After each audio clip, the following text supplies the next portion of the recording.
Aku pura-pura kritis di rumah sakit.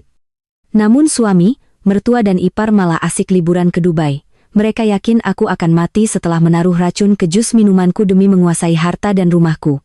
Mereka pikir aku bodoh. Semua aset yang mereka bawa sudah kupalsukan.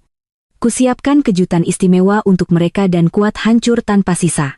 Sebelum kita mulai ceritanya, yuk kita absen dulu ya. Mbak Putri pengen tahu sahabat-sahabat tercinta ini hadir dari kota mana aja nih? Tulis asal kalian di kolom komentar ya, biar kita bisa makin akrab dan merasa dekat meski lewat layar. Semoga setiap langkah kalian selalu diberkahi, dilancarkan rezekinya, dimudahkan segala urusannya, dan dilindungi oleh Allah dimanapun berada. Amin. Yuk, ini dia ceritanya. Musik. Jika seseorang bertanya siapa diriku, mungkin jawabanku sederhana. Aku hanyalah seorang perempuan yang percaya bahwa kebahagiaan bukanlah sesuatu yang datang begitu saja, melainkan sesuatu yang harus diperjuangkan dengan kerja keras, kesabaran, dan pengorbanan yang tidak sedikit. Aku tidak pernah lahir di tengah keluarga kaya. Sejak kecil, aku terbiasa melihat kedua orang tuaku bekerja dari pagi hingga malam, hanya agar kebutuhan rumah tangga tetap terpenuhi. Ayah bekerja tanpa mengenal lelah, sedangkan ibu mengurus rumah sekaligus menerima pesanan kue dari tetangga sekitar. Kehidupan kami tidak pernah berlebihan, tetapi juga tidak pernah kekurangan kasih sayang. Ayah selalu berkata kepadaku bahwa seseorang boleh kehilangan uang, tetapi jangan pernah kehilangan harga diri. Kalimat itu tertanam begitu dalam di kepalaku.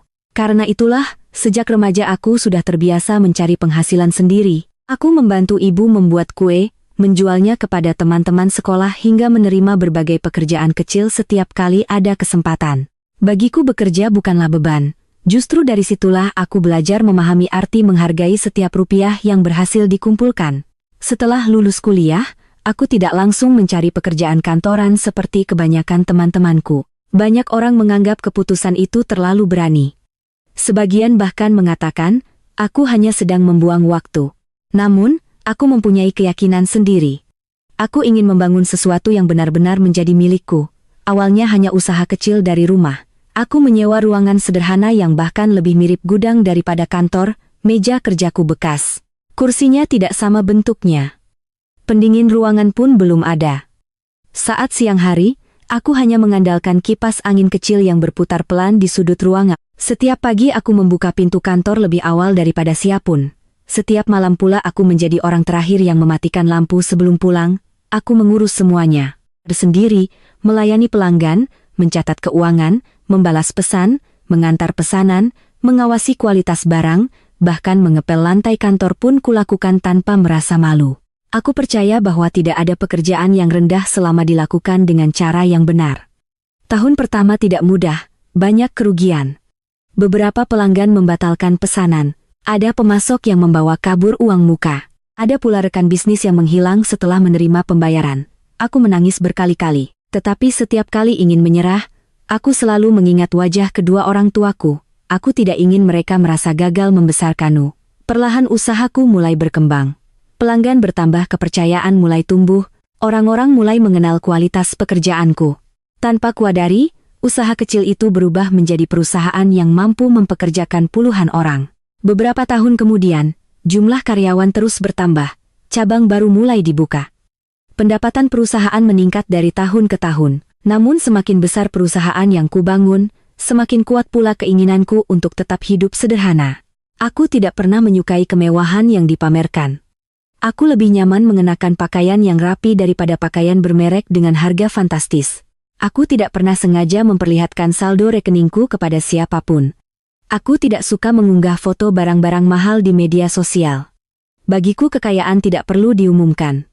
Cukup digunakan untuk memberikan kehidupan yang lebih baik kepada orang-orang yang bergantung padaku. Bahkan sebagian besar tetanggaku hanya mengenalku sebagai perempuan biasa yang bekerja di sebuah perusahaan.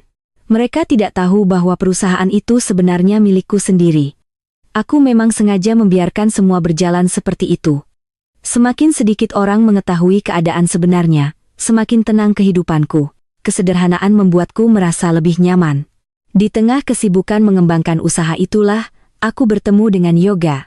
Pertemuan kami terjadi tanpa sesuatu yang istimewa. Hari itu aku sedang menghadiri sebuah seminar bisnis yang diselenggarakan oleh komunitas wirausaha muda. Aku datang sendirian karena memang lebih senang mendengarkan materi tanpa banyak berbincang dengan peserta lain. Saat sesi istirahat dimulai, aku berdiri di dekat meja minuman sambil membaca beberapa catatan. Tanpa sengaja seseorang menyenggol lenganku hingga secangkir kopi hampir tumpah mengenai pakaianku. Aduh, maaf sekali. Saya benar-benar tidak sengaja. Aku menoleh. Seorang pria berdiri dengan wajah panik sambil mengambil beberapa lembar tisu. Itu salah saya. Tadi saya kurang hati-hati. Aku tersenyum kecil. Tidak apa-apa, untung belum sampai tumpah. Pria itu ikut tersenyum lega. Nama saya Yoga Salma. Perkenalan kami berlangsung singkat. Tidak ada sesuatu yang langsung membuatku jatuh hati. Namun setelah seminar selesai, kami masih sempat berbincang mengenai dunia usaha, pekerjaan, serta kehidupan sehari-hari. Ternyata pembicaraan kami terasa nyambung. Yoga pandai mendengarkan. Ia tidak memotong pembicaraan. Ia juga tidak berusaha terlihat lebih hebat daripada orang lain. Beberapa hari setelah seminar itu, Yoga kembali menghubungiku. Awalnya hanya bertanya tentang materi seminar. Lalu perlahan percakapan kami menjadi semakin sering. Kami saling bertukar cerita tentang pekerjaan, tentang keluarga, tentang mimpi, tentang masa depan. Aku merasa nyaman berbicara dengannya. Yoga selalu memberikan kesan sebagai laki-laki yang dewasa. Ia tidak pernah memaksakan kehendaknya. Ia juga menghargai kesibukanku sebagai pemilik usaha. Bahkan ketika aku harus membatalkan janji karena pekerjaan mendadak, Yoga tidak pernah marah. Kerja dulu saja. Aku mengerti, katanya suatu malam. Jawaban sederhana itu membuatku semakin yakin bahwa ia memahami kehidupanku. Hubungan kami berjalan perlahan, tidak terburu-buru. Kami sama-sama mengenal keluarga masing-masing. Yoga beberapa kali datang menemui kedua orang tuaku. Ayah terlihat menyukainya karena Yoga selalu bersikap sopan. Ibu juga merasa Yoga laki-laki yang santun. Setelah hampir 2 tahun saling mengenal, Yoga melamarku. Aku menerima lamarannya dengan penuh keyakinan. Aku percaya telah menemukan seseorang yang akan berjalan bersamaku hingga tua nanti. Pernikahan kami berlangsung sederhana. Aku memang tidak pernah menginginkan pesta yang berlebihan. Bagiku kehidupan setelah akad jauh lebih penting daripada kemewahan satu hari. Hari-hari pertama sebagai pasangan suami istri terasa begitu membahagiakan. Yoga sering membantuku menyiapkan sarapan.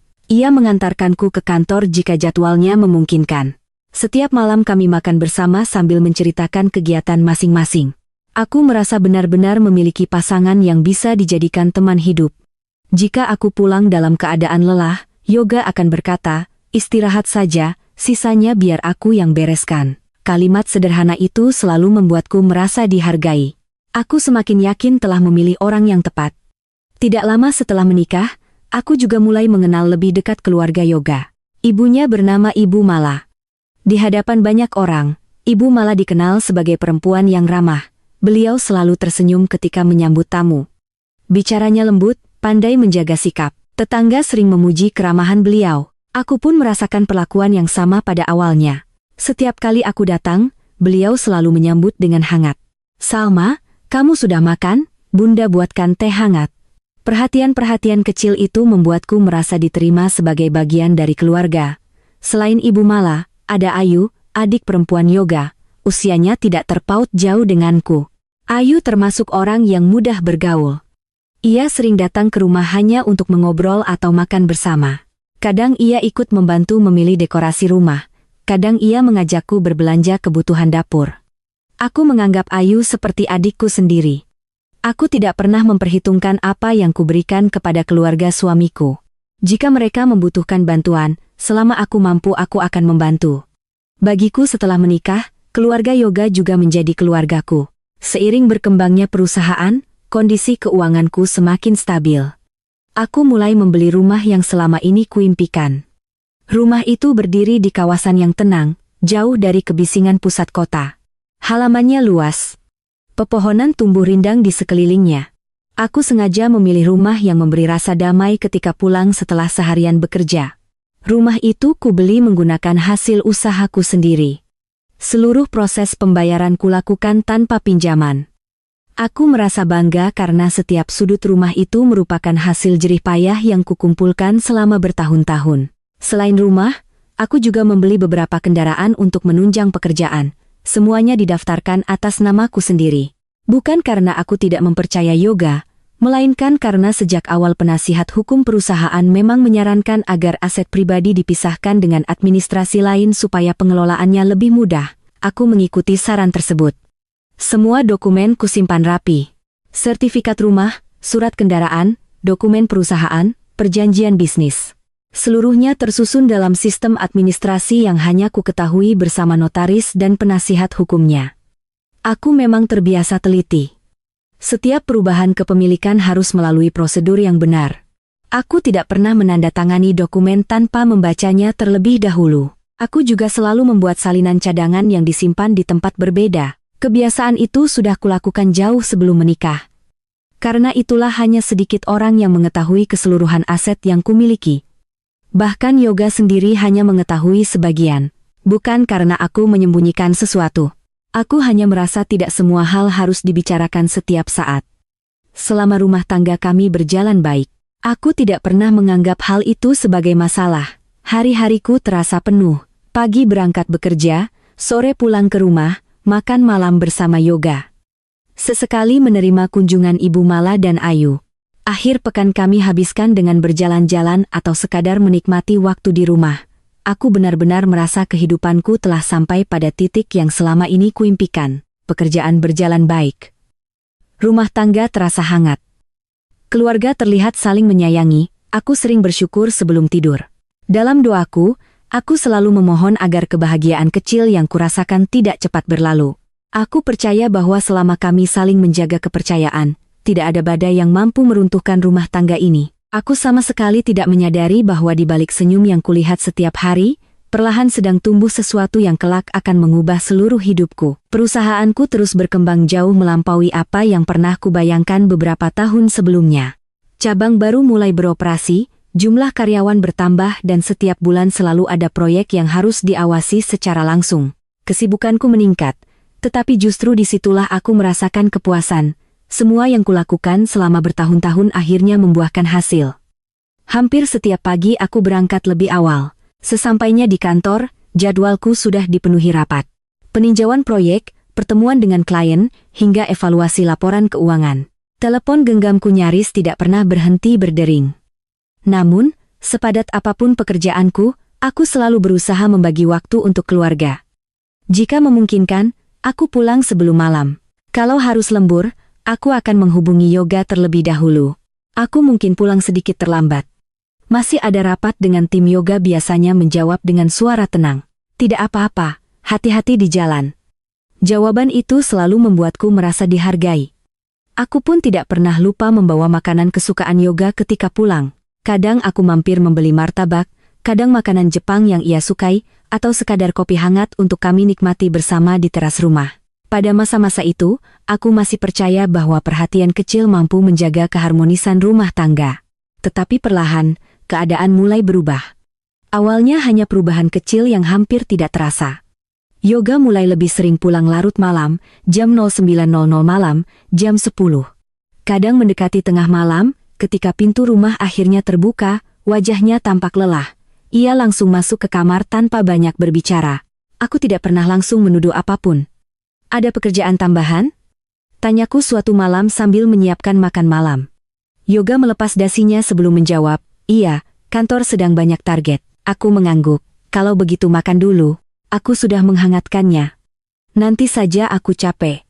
Ia langsung masuk ke kamar mandi. Aku kembali duduk sendiri di meja makan. Piring yang sudah kusiapkan perlahan mulai dingin. Saat itu aku masih mencoba berpikir positif. Mungkin memang pekerjaannya sedang padat. Bukankah setiap orang bisa mengalami masa sibuk? Beberapa hari kemudian keadaan serupa kembali terjadi, lalu berulang lagi. Semakin lama waktu yang kami habiskan bersama semakin sedikit. Dulu kami selalu sarapan bersama. Kini Yoga sering berangkat lebih pagi dariku. Dulu setiap malam kami berbincang sebelum tidur, sekarang ia lebih banyak menatap layar telepon genggamnya. Jika aku mengajaknya berbicara, jawabannya singkat, iya.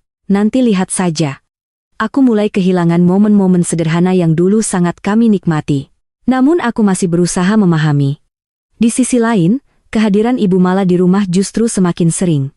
Kalau sebelumnya beliau hanya datang pada akhir pekan, kini hampir setiap 2 atau 3 hari sekali beliau muncul. Kadang datang pagi, kadang siang. Bahkan beberapa kali beliau datang ketika aku masih berada di kantor. Saat aku pulang, beberapa barang di rumah sudah berpindah tempat.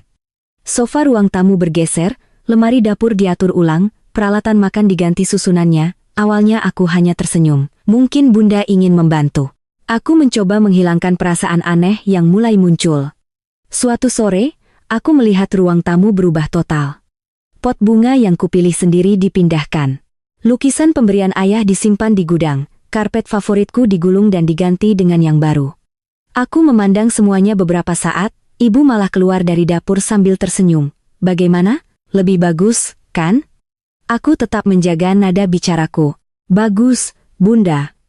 Hanya saja lukisan itu hadiah dari ayah, aku biasanya memasangnya di sini. Oh, itu Bunda simpan saja, warnanya kurang cocok. Aku mengangguk pelan. Nanti aku pasang lagi ya, Bunda. Beliau tersenyum tipis. Rumah ini juga rumah yoga, jadi tidak apa-apa kalau sesekali diatur ulang. Aku kembali mengangguk. Entah mengapa, kalimat itu terus terngiang di kepalaku.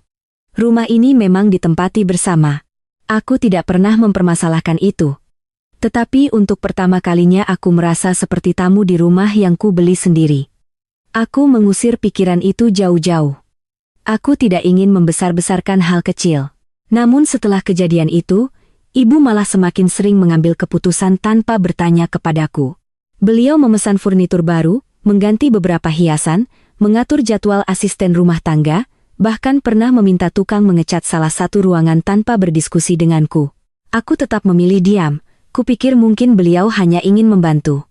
Tak lama kemudian, Ayu juga semakin sering datang. Jika dulu ia hanya mampir untuk mengobrol, kini ia mulai menunjukkan ketertarikan pada banyak hal yang sebelumnya tidak pernah ia tanyakan. Suatu sore, ia duduk di ruang keluarga sambil melihat-lihat majalah properti. Rumah ini luas sekali. Aku tersenyum. Iya, kalau dijual sekarang pasti harganya naik banyak. Mungkin Ayu menoleh kepadaku, Kak Salma masih simpan sertifikat rumah? Aku sedikit terdiam. Iya, di mana? Aku tertawa kecil. Disimpan di tempat yang aman. Oh, jawabannya terdengar ringan. Namun tatapannya justru terlihat seperti sedang menyimpan rasa ingin tahu. Beberapa hari kemudian, pertanyaan serupa kembali muncul. Kali ini saat makan malam. Ayu berkata sambil mengambil minuman, Kak, kendaraan yang di garasi semuanya atas nama siapa? Atasku. Semuanya. Iya. Wah, lengkap juga ya. Ia tertawa kecil. Aku ikut tersenyum, tetapi dalam hati mulai bertanya-tanya, mengapa ia begitu tertarik dengan dokumen kepemilikan, tidak berhenti sampai di situ. Suatu malam ketika kami sedang menonton televisi, Yoga tiba-tiba bertanya dengan santai, perusahaanmu sekarang omsetnya berapa? Aku menoleh. Kenapa bertanya begitu? Hanya ingin tahu, aku menjawab seperlunya. Syukurlah terus berkembang.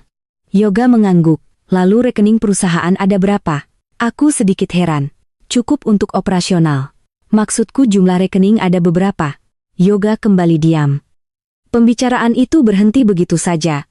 Namun beberapa hari kemudian ia kembali bertanya, kamu masih pegang sendiri semua administrasi perusahaan? Iya, tidak capek. Sudah terbiasa. Kenapa tidak diserahkan saja sebagian? Aku lebih nyaman mengeceknya sendiri. Yoga mengangguk tanpa memberikan tanggapan. Semakin hari pertanyaan-pertanyaan semacam itu semakin sering muncul. Tentang rekening, tentang sertifikat, tentang investasi, tentang aset, tentang kepemilikan perusahaan. Awalnya aku menganggap semua itu wajar. Mungkin sebagai suami ia ingin mengetahui kondisi keluarganya. Tetapi lama-kelamaan aku mulai merasa arah pembicaraannya selalu sama. Bukan mengenai bagaimana usahaku berkembang, bukan mengenai karyawan, bukan mengenai proyek, melainkan selalu kembali kepada aset. Suatu malam setelah makan malam selesai, Yoga duduk di sampingku sambil membawa sebuah map. Salma, aku ingin bicara sebentar. Tentu ia membuka map tersebut. Aku konsultasi dengan teman kantorku. Aku memperhatikan isi map itu. Ternyata beberapa lembar dokumen kosong. Ada apa begini? Supaya lebih mudah kalau suatu saat kamu sedang sibuk atau bepergian, bagaimana kalau kamu membuat surat kuasa? Aku memandangnya. Surat kuasa? Iya. Untuk apa? Biar aku bisa mengurus beberapa aset kalau sewaktu-waktu diperlukan. Aku tersenyum pelan. Selama ini tidak pernah ada masalah. Iya, tapi untuk berjaga-jaga. Aku mengambil map itu dan membacanya perlahan. Isi surat tersebut memberikan kewenangan yang cukup luas. Aku mengembalikan map itu dengan tenang. Terima kasih sudah memikirkan itu. Lalu aku rasa belum perlu. Yoga masih tersenyum. Kenapa? Karena seluruh administrasi perusahaan sudah memiliki prosedur sendiri. Kalau nanti memang dibutuhkan, kita bisa konsultasikan dulu dengan notaris. Jawabanku sengaja kubuat selembut mungkin. Aku tidak ingin membuatnya merasa ditolak. Namun, senyum di wajah Yoga perlahan menghilang. Jadi, kamu tidak percaya sama aku. Aku segera menggeleng. Bukan begitu? Lalu ini hanya soal administrasi, tidak ada hubungannya dengan percaya atau tidak. Yoga menutup map itu tanpa berkata apa-apa lagi. Malam itu kami tidur lebih cepat daripada biasanya. Tidak ada obrolan, tidak ada canda. Keesokan harinya, suasana rumah terasa berbeda. Yoga berangkat tanpa berpamitan seperti biasanya. Aku mencoba menghubunginya, siang hari. Pesanku baru dibalas beberapa jam kemudian. Sedang sibuk. Jawabannya sangat singkat. Hari demi hari sikapnya semakin berubah. Jika dulu ia sering tersenyum ketika aku pulang, kini ia lebih banyak diam. Jika aku bercerita tentang pekerjaan, ia hanya mengangguk sekilas. Jika aku bertanya apakah ada masalah, ia selalu menjawab pendek. Tidak. Perubahan itu tidak hanya datang dari Yoga, ibu malah juga mulai sering mengucapkan kalimat-kalimat yang terdengar biasa, tetapi meninggalkan rasa tidak nyaman. Saat makan siang bersama, beliau berkata sambil tersenyum, perempuan kalau sudah menikah seharusnya tidak terlalu sibuk bekerja. Aku tetap tersenyum. Pekerjaan ini juga tanggung jawabku, Bunda. Yang penting jangan sampai lupa. Suami harus diutamakan. Iya, Bunda. Beliau kembali berkata, kalau semua dipegang sendiri, nanti orang lain bisa merasa tidak dipercaya. Aku memahami maksud kalimat itu, tetapi aku memilih tidak menanggapinya.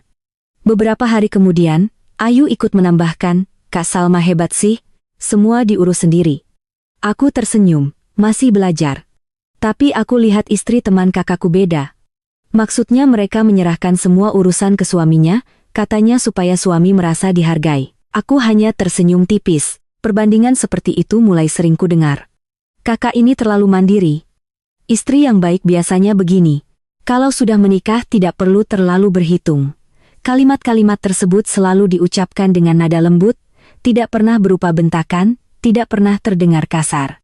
Tetapi setiap kali selesai mendengarnya, ada sesuatu yang terasa mengganjal di dalam hati. Aku tetap memilih diam. Aku tidak ingin rumah yang selama ini kubangun berubah menjadi tempat penuh pertengkaran. Jika masih bisa diselesaikan dengan kesabaran, aku akan memilih bersabar. Jika masih bisa dijawab dengan senyuman, aku akan tetap tersenyum. Aku terus meyakinkan diriku bahwa mungkin mereka hanya memiliki cara pandang yang berbeda.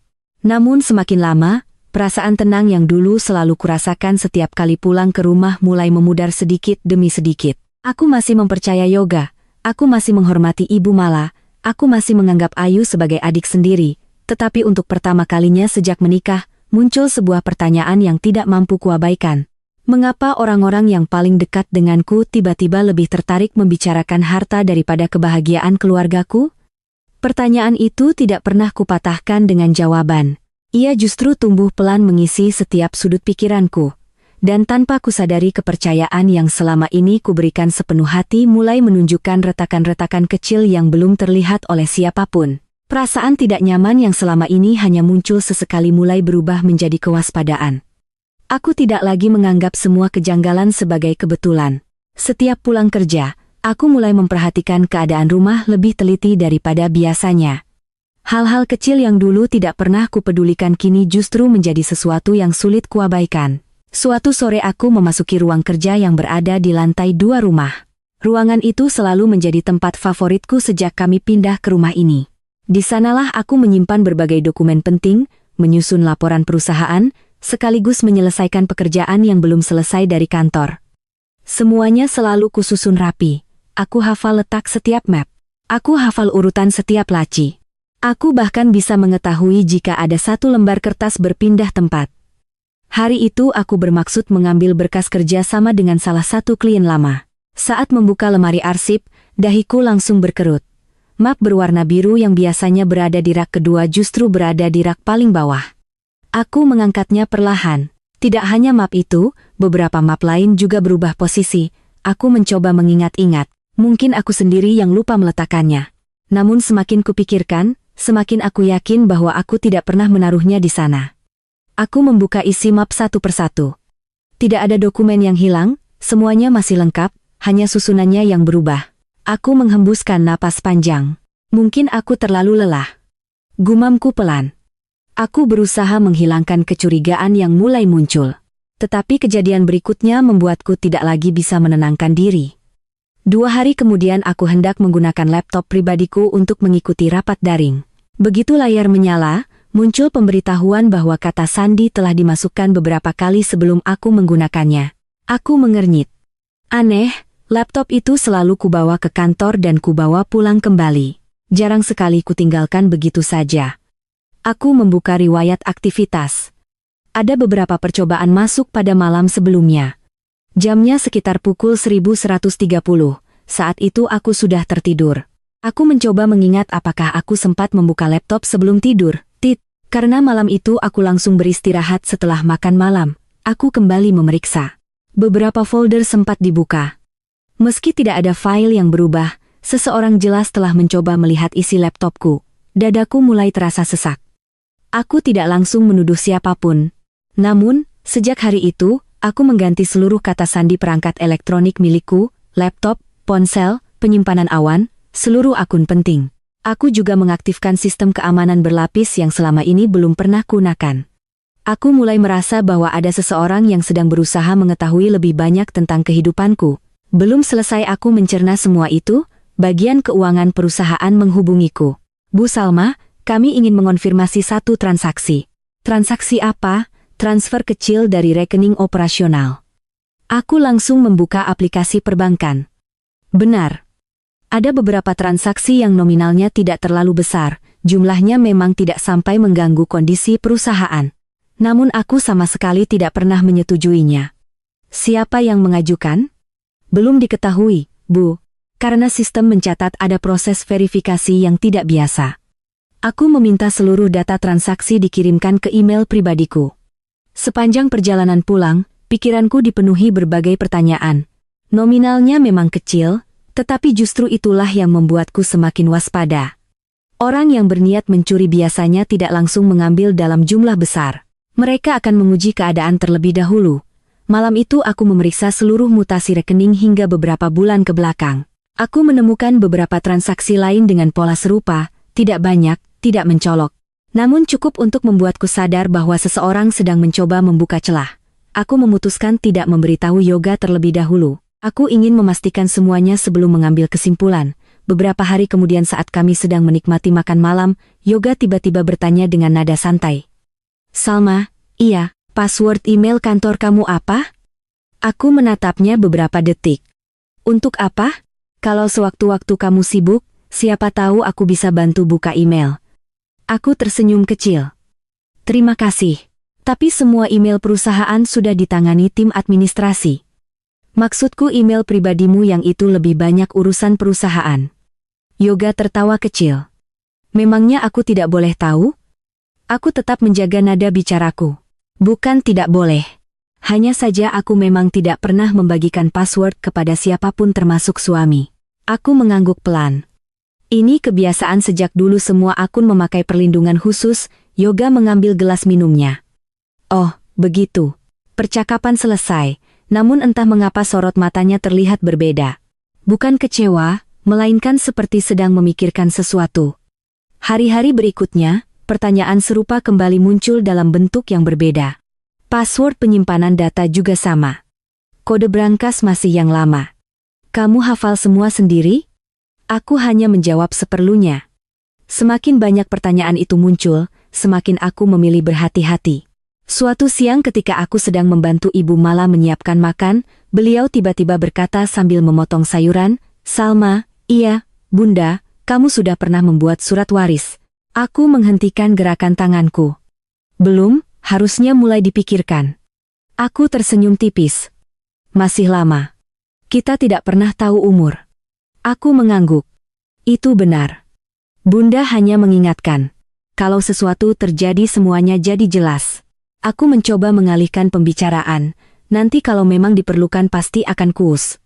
Ibu malah tidak melanjutkan pembicaraan. Namun sejak hari itu beliau beberapa kali kembali menyinggung hal yang sama.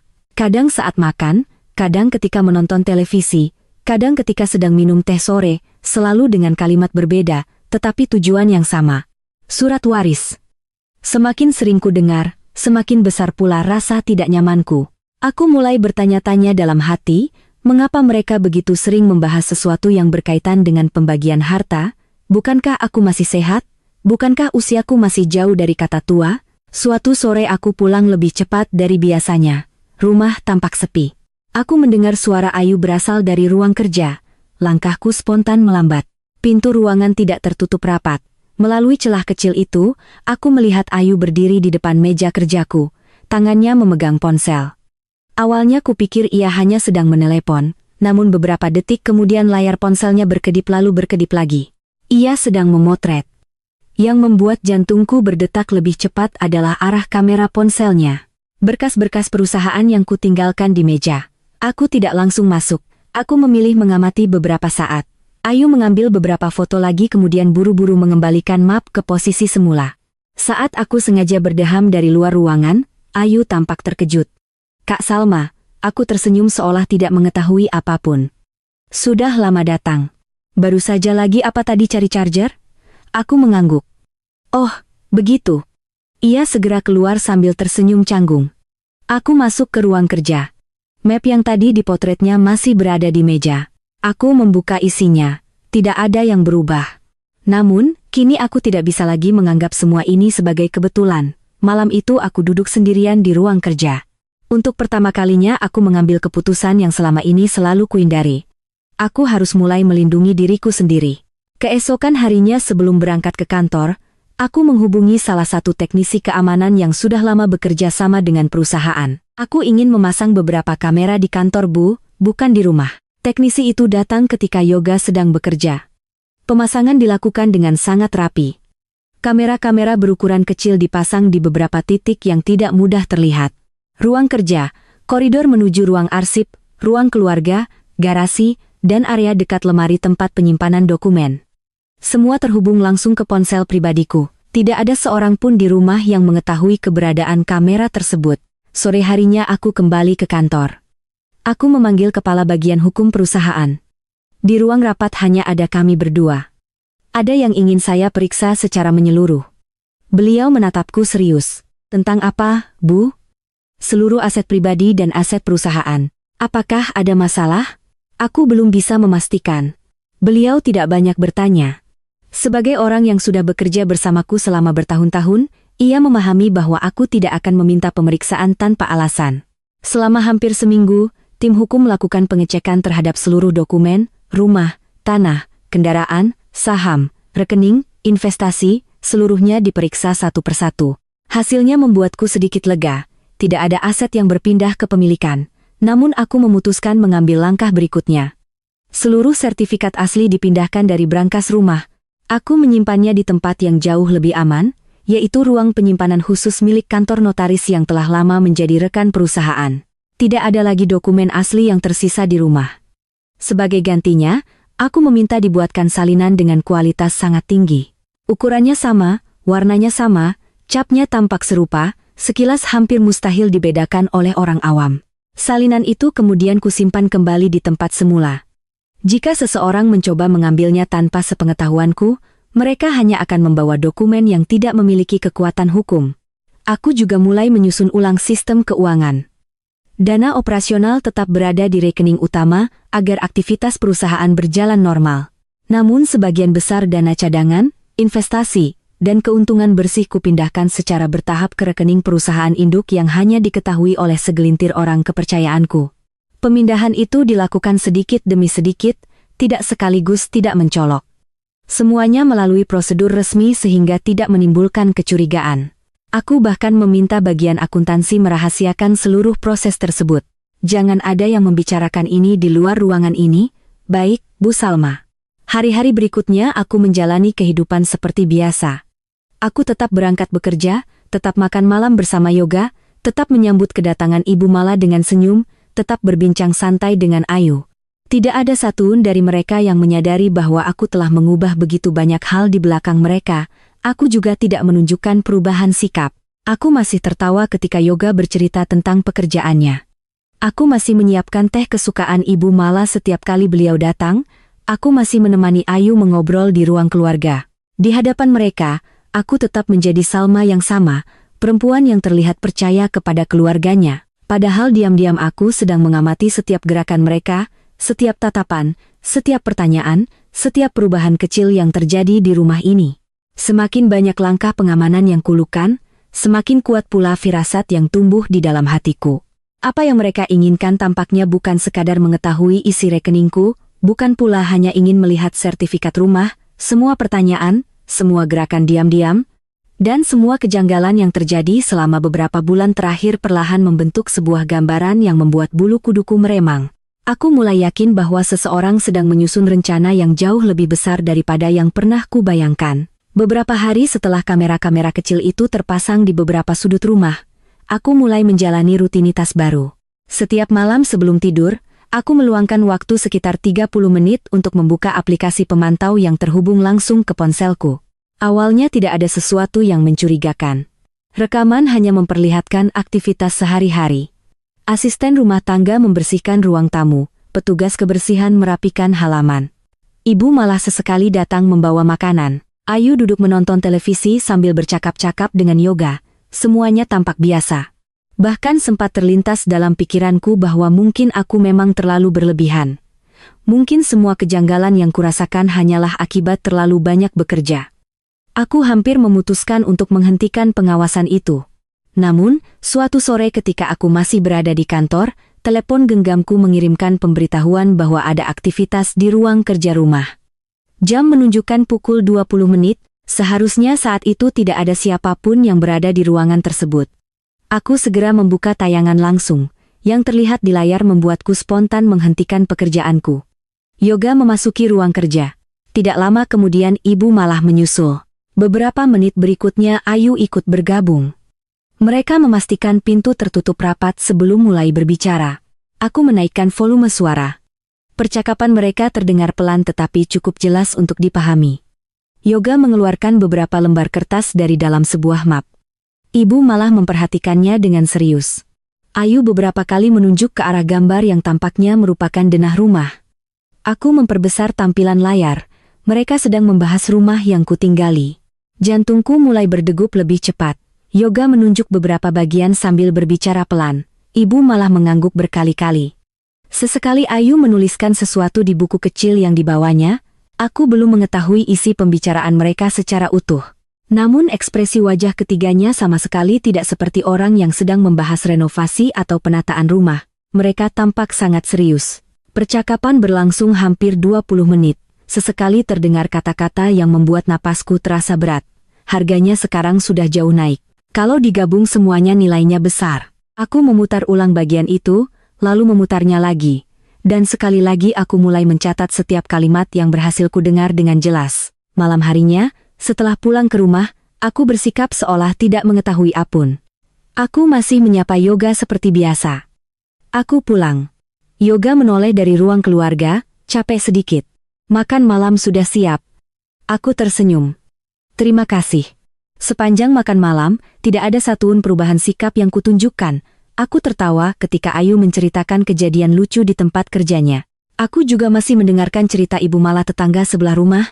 Kalau bukan karena rekaman yang kulihat beberapa jam sebelumnya, mungkin aku akan menganggap malam itu sama seperti malam-malam lainnya.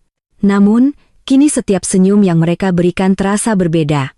Setelah semua orang tidur, aku kembali membuka rekaman. Kali ini aku memperhatikan setiap detik dengan lebih teliti. Aku menggunakan headset agar suara terdengar lebih jelas. Beberapa bagian kuputar dengan kecepatan lebih lambat. Aku takut ada kalimat penting yang terlewat. Di tengah rekaman berikutnya, ketiganya kembali berkumpul. Lokasinya bukan lagi di ruang kerja, melainkan di ruang keluarga. Mereka tampak memastikan keadaan rumah benar-benar sepi sebelum berbicara. Percakapan kali ini jauh lebih membuatku gelisah. Aku mendengar namaku disebut beberapa kali, lalu muncul pembicaraan mengenai masa depan rumah itu, tentang kendaraan, tentang perusahaan, tentang berbagai aset yang selama ini ku bangun. Kemudian terdengar kalimat yang membuat tubuhku seketika membeku. Kalau Salma sudah tidak ada, aku menghentikan rekaman. Dadaku terasa sesak. Aku menarik napas panjang sebelum memberanikan diri memutarnya kembali. Kalimat itu benar-benar ada, bukan salah dengar. Aku memutarnya sekali lagi. Lalu sekali lagi semakin sering ku dengar, semakin sulit aku mencari alasan untuk meyakinkan diriku bahwa semua itu hanya kesalahpahaman. Pembicaraan mereka berlanjut. Mereka membahas bagaimana kehidupan akan berubah jika suatu hari aku tidak lagi ada. Mereka berbicara seolah-olah masa depanku telah diputuskan. Aku masih berusaha berpikir jernih.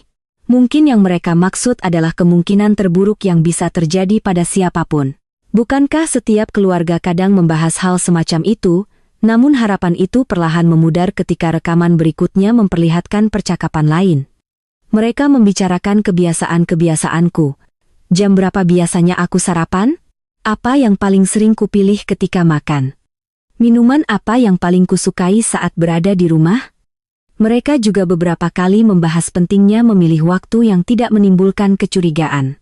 Dan, agar segala sesuatu terlihat sebagai kejadian yang wajar, aku tidak lagi mampu menganggap semua itu sebagai pembicaraan biasa. Tanganku mulai gemetar. Untuk pertama kalinya, sejak menikah dengan Yoga, muncul ketakutan yang belum pernah kurasakan sebelumnya. Aku duduk sendirian di ruang kerja hingga lewat tengah malam. Layar laptop masih menampilkan rekaman yang sama. Aku memandangi wajah Yoga. Wajah lelaki yang dulu bersumpah akan menjagaku seumur hidup. Aku memandangi ibu mala perempuan yang dulu memanggilku anak sendiri. Aku memandangi Ayu, adik ipar yang selama ini kuperlakukan seperti saudara kandung. Semakin lama aku melihat rekaman itu, semakin sulit bagiku menerima kenyataan bahwa mereka bertiga berada dalam percakapan yang sama. Aku ingin menangis. Aku ingin langsung meminta penjelasan. Aku ingin berdiri di hadapan mereka dan bertanya mengapa mereka membicarakan masa depanku seolah aku tidak akan ada lagi. Namun, akal sehatku menahan semua dorongan itu. Jika aku bertindak tergesa-gesa, mereka akan tahu bahwa aku sudah mengetahui sebagian dari rahasia mereka. Aku belum memiliki bukti yang benar-benar utuh. Rekaman yang kumiliki memang sangat mencurigakan, tetapi belum cukup untuk menunjukkan keseluruhan rencana mereka. Aku harus bersabar. Keesokan paginya aku turun ke ruang makan. Seperti biasa, Yoga sudah duduk sambil membaca berita. Selamat pagi. Pagi. Ibu malah tersenyum hangat. Salma, hari ini berangkat lebih siang. Iya, masih ada waktu. Ayu bahkan sempat bercanda mengenai menu sarapan. Aku ikut tersenyum, aku ikut tertawa. Aku memerankan diriku sendiri sebaik mungkin. Tak seorang pun boleh mengetahui bahwa semalaman aku hampir tidak tidur karena menonton rekaman yang sama berulang kali. Di kantor pun aku tidak menceritakan semuanya kepada siapapun. Aku hanya meminta bagian keamanan meningkatkan perlindungan terhadap data perusahaan tanpa menjelaskan alasannya.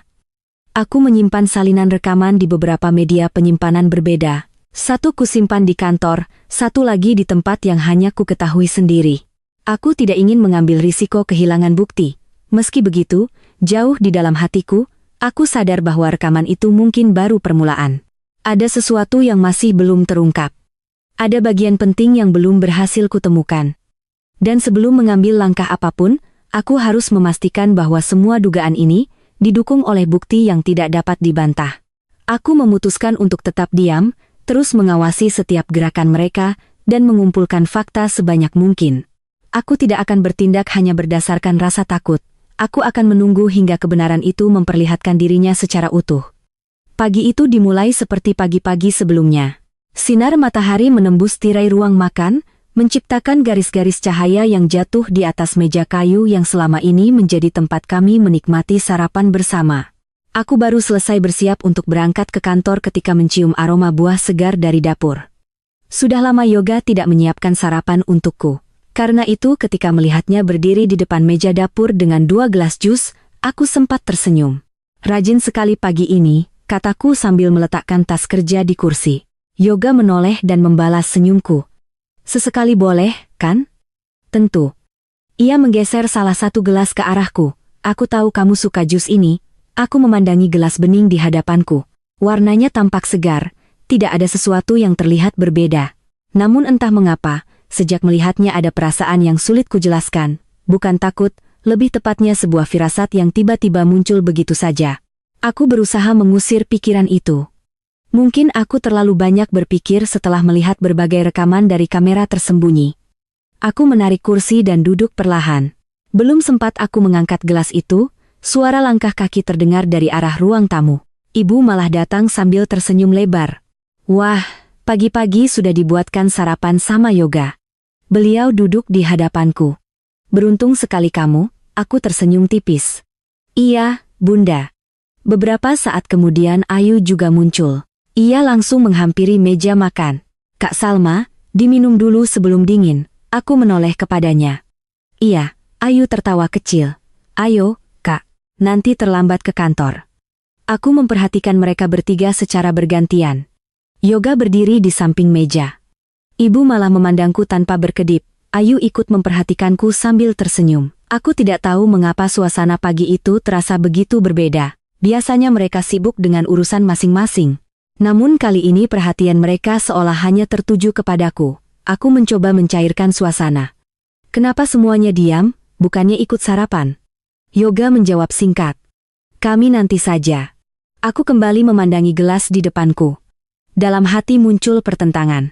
Haruskah aku meminumnya atau menolak dengan alasan sudah kenyang? Namun jika aku menolak begitu saja, mereka mungkin akan menyadari bahwa aku mulai curiga. Aku tidak ingin menunjukkan perubahan sikap.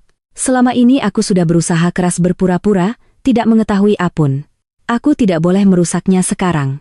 Aku mengangkat gelas itu perlahan, tanganku terasa sedikit dingin. Aku sempat memperhatikan permukaan jus tersebut beberapa detik sebelum akhirnya menyesap sedikit. Rasanya tidak jauh berbeda dari biasanya.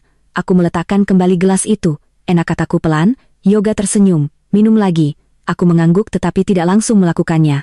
Aku sengaja mengalihkan pembicaraan. Yoga, nanti sore kamu pulang cepat. Kita lihat saja. Ibu malah menyela. Salma, diminum saja sampai habis. Aku kembali mengangkat gelas. Kali ini hanya beberapa teguh kecil. Aku benar-benar tidak ingin terlihat menolak. Beberapa menit berlalu, awalnya tidak terjadi apa-apa, aku bahkan sempat merasa semua kecurigaanku mungkin memang berlebihan. Aku berdiri sambil meraih tas. Aku berangkat dulu, belum sempat melangkah jauh. Langkah kakiku mendadak terasa goyah. Aku berhenti. Ruangan di depanku seperti bergoyang perlahan. Aku mengedipkan mata beberapa kali. Mungkin tekanan darahku turun.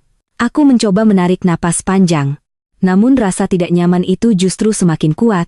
Kepalaku mulai terasa berat, pandanganku perlahan kehilangan fokus. Aku memegang sandaran kursi agar tidak terjatuh. Salma. Suara Yoga terdengar dari kejauhan. Aku mencoba menjawab aku. Kalimatku terputus. Dinding ruang makan terlihat berputar. Suara-suara di sekitarku mulai terdengar samar. Aku merasakan lututku melemah. Tubuhku kehilangan keseimbangan. Sebelum sempat bertahan lebih lama, semuanya berubah menjadi gelap. Aku tidak tahu berapa lama waktu berlalu, yang kuingat hanyalah suara-suara gaduh di sekelilingku. Seseorang memanggil namaku, ada langkah kaki yang berlari. Suara pintu dibuka dengan tergesa-gesa.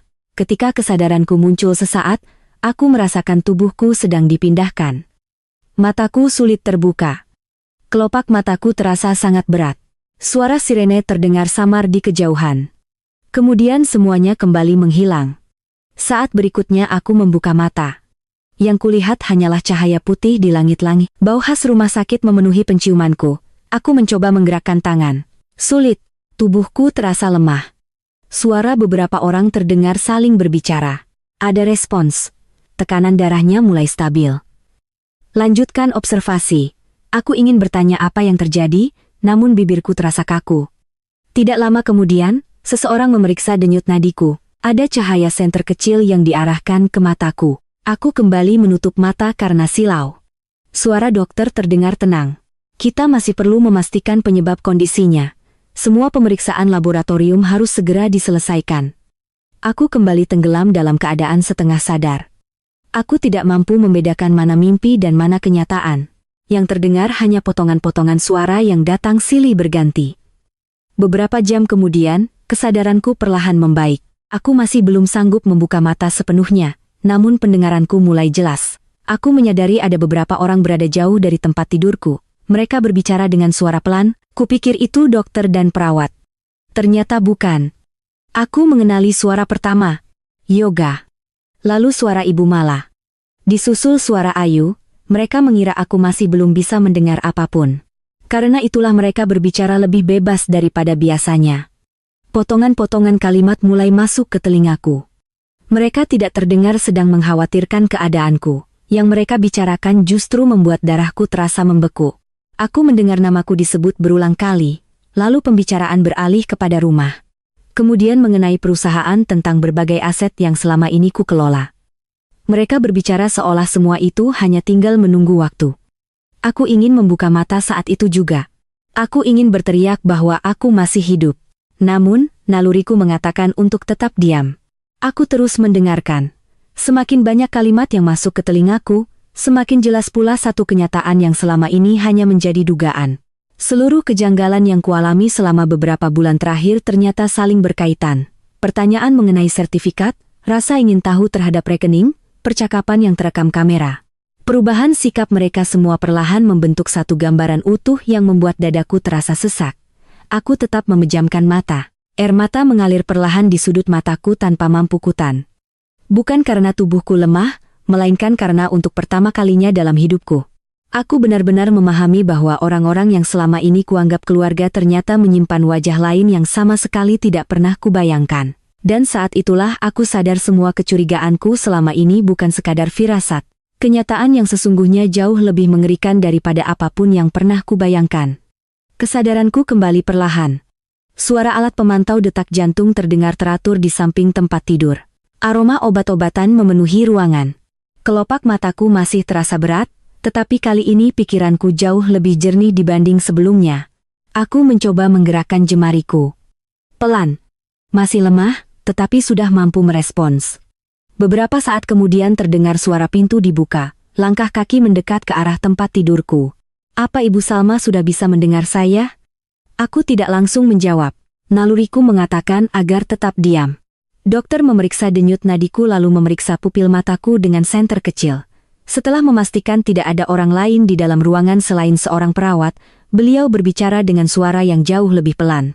Kalau Ibu bisa mendengar, coba gerakan jari telunjuk pelan. Aku melakukannya. Sangat pelan, hampir tidak terlihat. Namun dokter langsung menyadarinya. Beliau menoleh kepada perawat. Tolong pastikan pintunya benar-benar tertutup. Perawat segera melaksanakan permintaan itu. Dokter kembali mendekat. Jangan membuka mata dulu. Aku tetap diam. Kondisi Ibu sudah jauh lebih baik daripada saat pertama dibawa ke sini. Dadaku terasa sedikit lega mendengarnya. Tim kami berhasil menstabilkan kondisi Ibu. Saat ini fungsi organ vital masih bisa dipertahankan. Kami akan terus melakukan pemantauan sampai benar-benar aman. Aku menarik napas perlahan. Rasa syukur memenuhi dadaku. Aku masih hidup, aku diberi kesempatan untuk bertahan. Beberapa detik kemudian, dokter kembali berbicara. Ada beberapa hasil pemeriksaan yang perlu kami dalami lebih lanjut. Untuk sementara kami belum akan menyampaikan seluruh perkembangan kondisi Ibu kepada siapapun sampai semuanya jelas. Kalimat itu membuatku memberanikan diri membuka mata sedikit. Dokter langsung memahami maksudku. Beliau mengangguk pelan. Tenang, jangan banyak bergerak. Dengan suara yang masih sangat lemah, aku berbisik. Dok, iya. Saya ingin bicara sendiri. Dokter menoleh ke arah perawat. Berikan kami waktu. Setelah perawat keluar, ruangan kembali sunyi. Aku mengumpulkan sisa tenagaku. Dok, saya kenal Dokter Arif. Beliau tampak berpikir beberapa saat. Dokter Arif, spesialis penyakit dalam. Aku mengangguk pelan. Beliau teman keluarga. Dokter itu langsung memahami. Nanti saya hubungi. Aku kembali memejamkan mata. Tak lama kemudian terdengar suara pintu dibuka lagi. Beberapa menit setelahnya, seseorang memanggil namaku dengan suara yang sangat kukenal. Salma. Aku membuka mata sedikit. Dr. Arif berdiri di samping tempat tidur. Wajahnya terlihat terkejut melihat keadaanku. Apa yang sebenarnya terjadi? Aku menggeleng pelan. Belum. Sekarang beliau menatap dokter yang merawatku. Keduanya berbicara beberapa saat di sudut ruangan dengan suara yang tidak dapat kudengar jelas. Setelah itu, Dokter Arif kembali menghampiri. Salma, dengarkan saya baik-baik. Aku mengangguk pelan. Yang terpenting sekarang adalah pemulihanmu. Beliau berhenti sejenak. Kalau memang ada sesuatu yang membuatmu merasa tidak aman, katakan sekarang. Aku menatapnya beberapa saat. Beliau adalah sahabat lama almarhum ayahku, sejak kecil aku mengenalnya sebagai sosok yang bisa dipercaya. Dengan suara lirih aku berkata, saya belum ingin mereka tahu kalau kondisi saya mulai membaik. Dokter Arif tidak langsung menjawab, beliau hanya memperhatikanku. Lakukan seolah saya masih kritis. Ruangan menjadi sunyi beberapa saat. Beliau akhirnya menghela napas panjang. Aku mengerti. Dokter Arif kemudian berdiskusi cukup lama dengan dokter penanggung jawab ruang perawatan. Mereka menyusun langkah-langkah agar proses pemulihanku tetap berjalan dengan baik. Sementara informasi mengenai perkembangan kondisiku hanya diketahui oleh tim medis yang benar-benar berkepentingan. Beberapa jam kemudian, semua mulai berjalan sesuai rencana. Di luar ruangan, informasi yang diterima keluarga tetap sama. Kondisiku masih belum stabil. Aku masih membutuhkan pengawasan ketat, belum dapat dimintai keterangan, belum sadar sepenuhnya. Sementara di dalam ruangan, proses pemulihanku terus berlangsung. Aku mulai bisa duduk beberapa menit setiap hari. Makanan cair perlahan diganti menjadi makanan lunak, obat-obatan terus diberikan sesuai jadwal, semua dilakukan dengan sangat hati-hati. Aku benar-benar berterima kasih kepada seluruh tim medis yang bekerja tanpa mengenal lelah. Mereka tidak pernah mempertanyakan alasan mengapa aku meminta kerahasiaan itu. Yang mereka lakukan hanyalah memastikan aku kembali sehat. Hari ketiga, aku sudah mampu membuka mata lebih lama. Namun, setiap kali terdengar suara langkah menuju ruang perawatan, aku kembali memejamkan mata. Aku mengatur napasku, tubuhku kubuat tetap lemas. Aku harus terlihat seperti pasien yang belum menunjukkan perkembangan. Berarti sore itu pintu perlahan terbuka. Aku mengenali suara yoga. Dokter bilang belum ada perubahan. Itu informasi terakhir yang kami terima. Suara itu milik Ibu Mala. Kemudian Ayu ikut berbicara, berarti kita tinggal menunggu saja. Aku tetap diam. Yoga mendekat ke arah tempat tidur. Aku dapat merasakan kehadirannya, namun yang kutunggu tak pernah datang. Tidak ada genggaman tangan, tidak ada bisikan penyemangat, tidak ada doa, yang ada hanyalah keheningan panjang. Beberapa saat kemudian mereka keluar dari ruangan. Aku membuka mata sedikit setelah memastikan pintu telah tertutup. Air mataku kembali jatuh. Bukan karena sakit, melainkan karena kenyataan bahwa orang yang pernah bersumpah akan menjagaku kini bahkan tidak lagi berusaha menyembunyikan jarak emosionalnya. Hari-hari berikutnya, aku mulai memanfaatkan setiap kesempatan untuk mengamati keadaan. Ruang rawatku berada di ujung lorong. Jika pintu terbuka sedikit, suara dari luar dapat terdengar. Suatu siang ketika seorang perawat baru saja selesai mengganti infus, aku mendengar percakapan di ruang tunggu. Suara Ayu terdengar paling jelas. Kalau nanti semua urusan selesai, kalimat berikutnya terdengar lebih pelan. Kemudian terdengar suara Ibu Mala. Kita harus pikirkan langkah berikutnya. Mereka beberapa kali menyebut rumah, perusahaan, kendaraan, dan berbagai urusan administrasi. Aku tidak dapat mendengar seluruh isi pembicaraan, tetapi arah percakapannya sudah cukup membuatku memahami apa yang sedang mereka pikirkan. Yang lebih menyakitkan adalah mereka membahas semua itu ketika aku masih terbaring di rumah sakit. Malam harinya, Dok Arif kembali datang. Kondisimu semakin baik. Aku mengangguk. Ada yang ingin saya minta. Apa? Saya ingin bertemu kepala divisi hukum perusahaan. Beliau berpikir beberapa saat. Itu bisa diatur. Pertemuan dilakukan secara tertutup keesokan harinya. Orang kepercayaanku datang mengenakan pakaian sederhana agar tidak menarik perhatian. Begitu masuk ruang perawatan, ia langsung menundukkan kepala. Syukurlah Ibu selamat. Aku tersenyum tipis. Tidak banyak waktu. Beliau langsung mengeluarkan buku catatan. Aku mulai memberikan beberapa instruksi. Pastikan seluruh dokumen yang sudah kita amankan tetap berada di tempatnya. Sudah, Bu.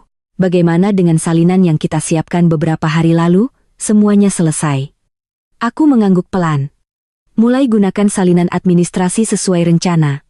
Beliau memahami maksudku tanpa perlu banyak penjelasan. Selama bertahun-tahun bekerja bersamaku, ia mengetahui betapa pentingnya menjaga keamanan dokumen perusahaan.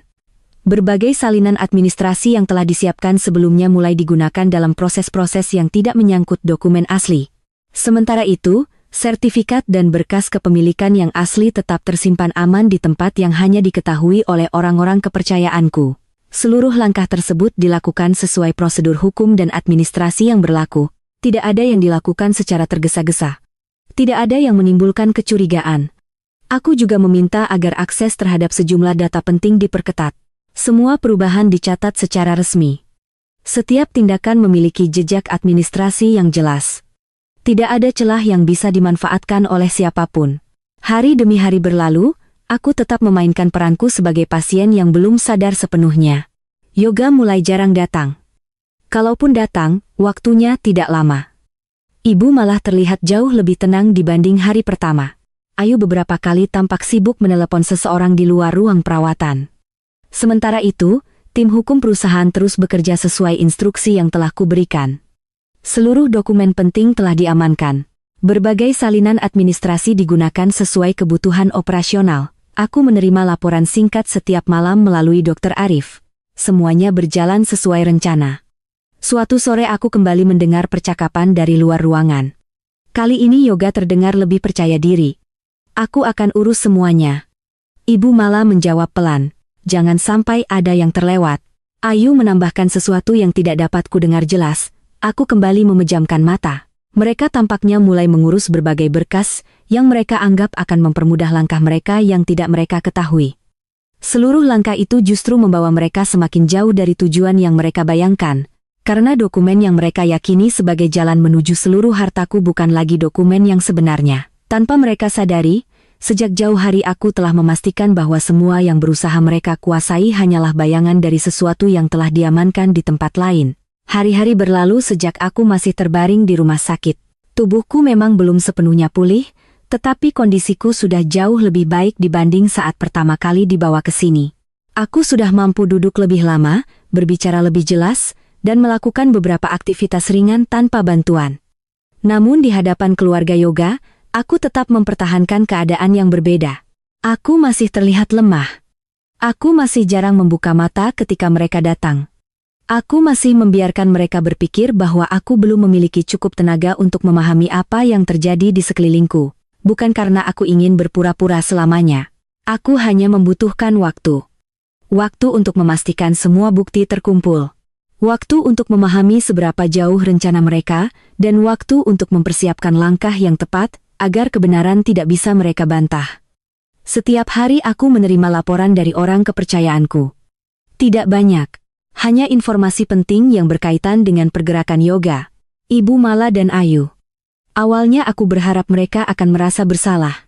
Aku berharap setelah melihat aku terbaring tidak berdaya, mereka akan berubah pikiran. Tetapi harapan itu perlahan menghilang, karena yang terjadi justru sebaliknya, mereka semakin merasa yakin.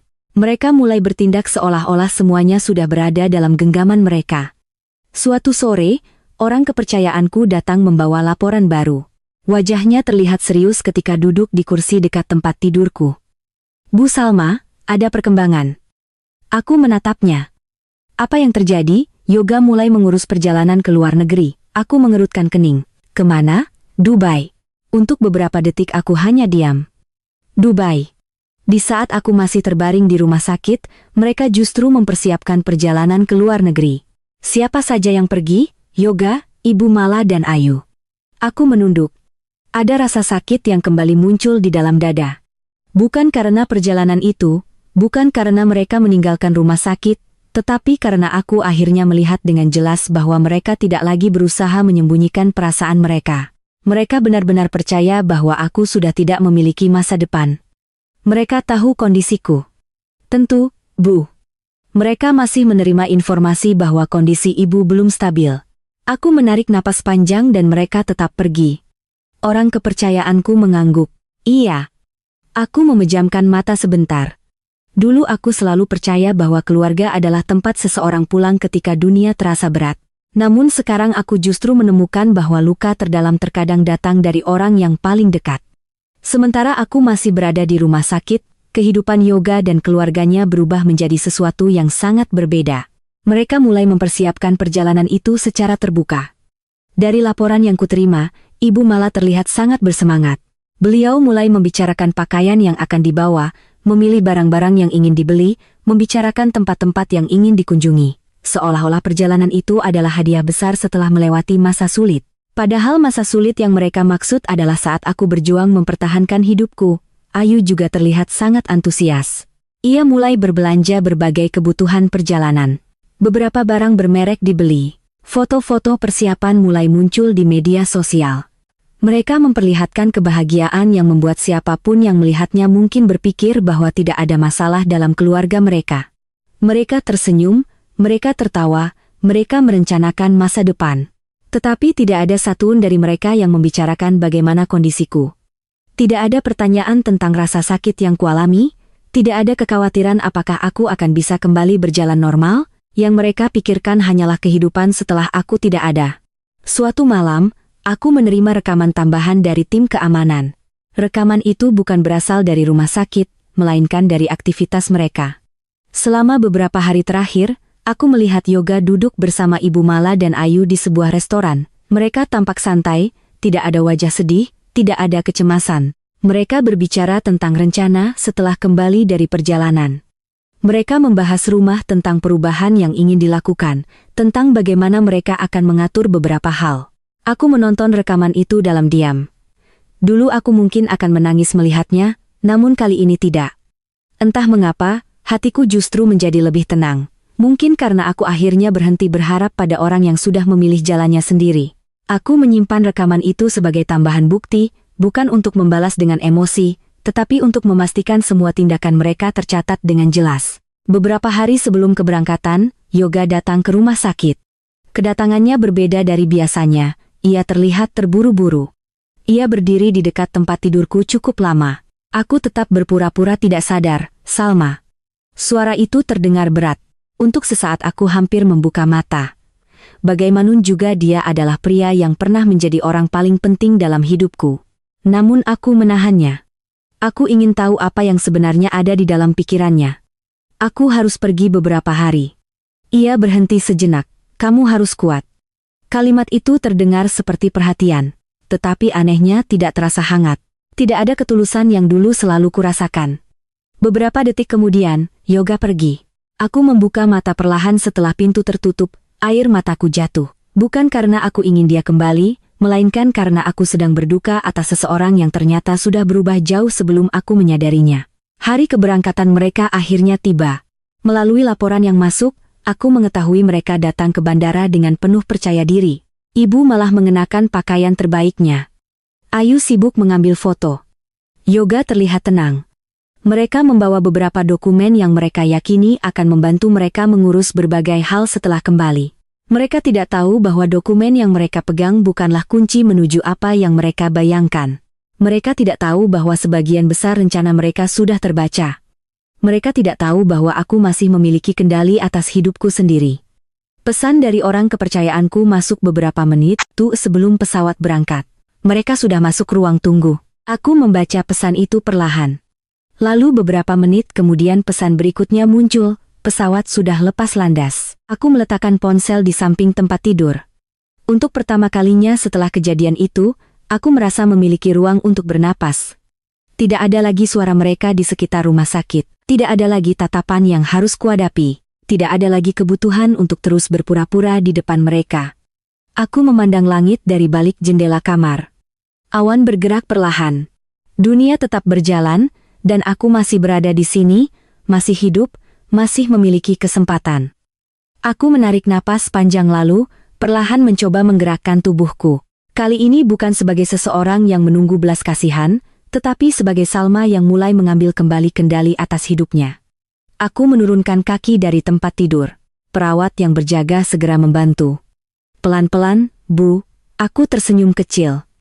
Iya, aku akan pelan-pelan. Karena aku tahu setelah hari ini semuanya akan berubah.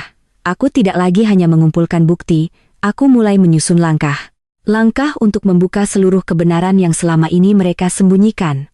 Dan saat mereka menikmati perjalanan yang mereka anggap sebagai awal kehidupan baru, mereka tidak menyadari bahwa di tempat lain aku sedang bangkit untuk menghadapi mereka dengan seluruh kekuatan yang masih kumiliki. Hari itu menjadi salah satu hari yang tidak akan pernah kulupakan.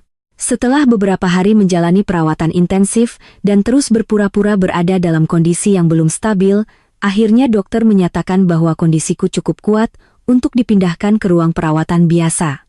Bagi orang lain, perpindahan ruangan mungkin hanyalah bagian dari proses penyembuhan. Namun bagiku, hari itu memiliki arti yang jauh lebih besar. Hari itu adalah awal dari langkahku untuk mengambil kembali kendali atas hidupku. Aku tidak ingin selamanya menjadi seseorang yang hanya berbaring menunggu keadaan berubah. Aku sudah terlalu lama diam. Aku sudah terlalu lama memberikan kesempatan kepada orang lain untuk menentukan hidupku. Kini waktunya aku bergerak dengan bantuan Dr. Arif. Proses kepulanganku dari ruang intensif dilakukan secara tenang dan tidak menarik perhatian. Tidak ada pengumuman, tidak ada kabar yang tersebar. Bahkan keluarga Yoga masih menerima informasi bahwa kondisiku belum menunjukkan perkembangan besar. Aku tetap berada dalam pengawasan medis, tetapi tidak lagi di ruangan yang sama seperti sebelumnya. Perpindahan itu sengaja dilakukan agar aku bisa memiliki sedikit ruang untuk berbicara dan mengatur langkah berikutnya.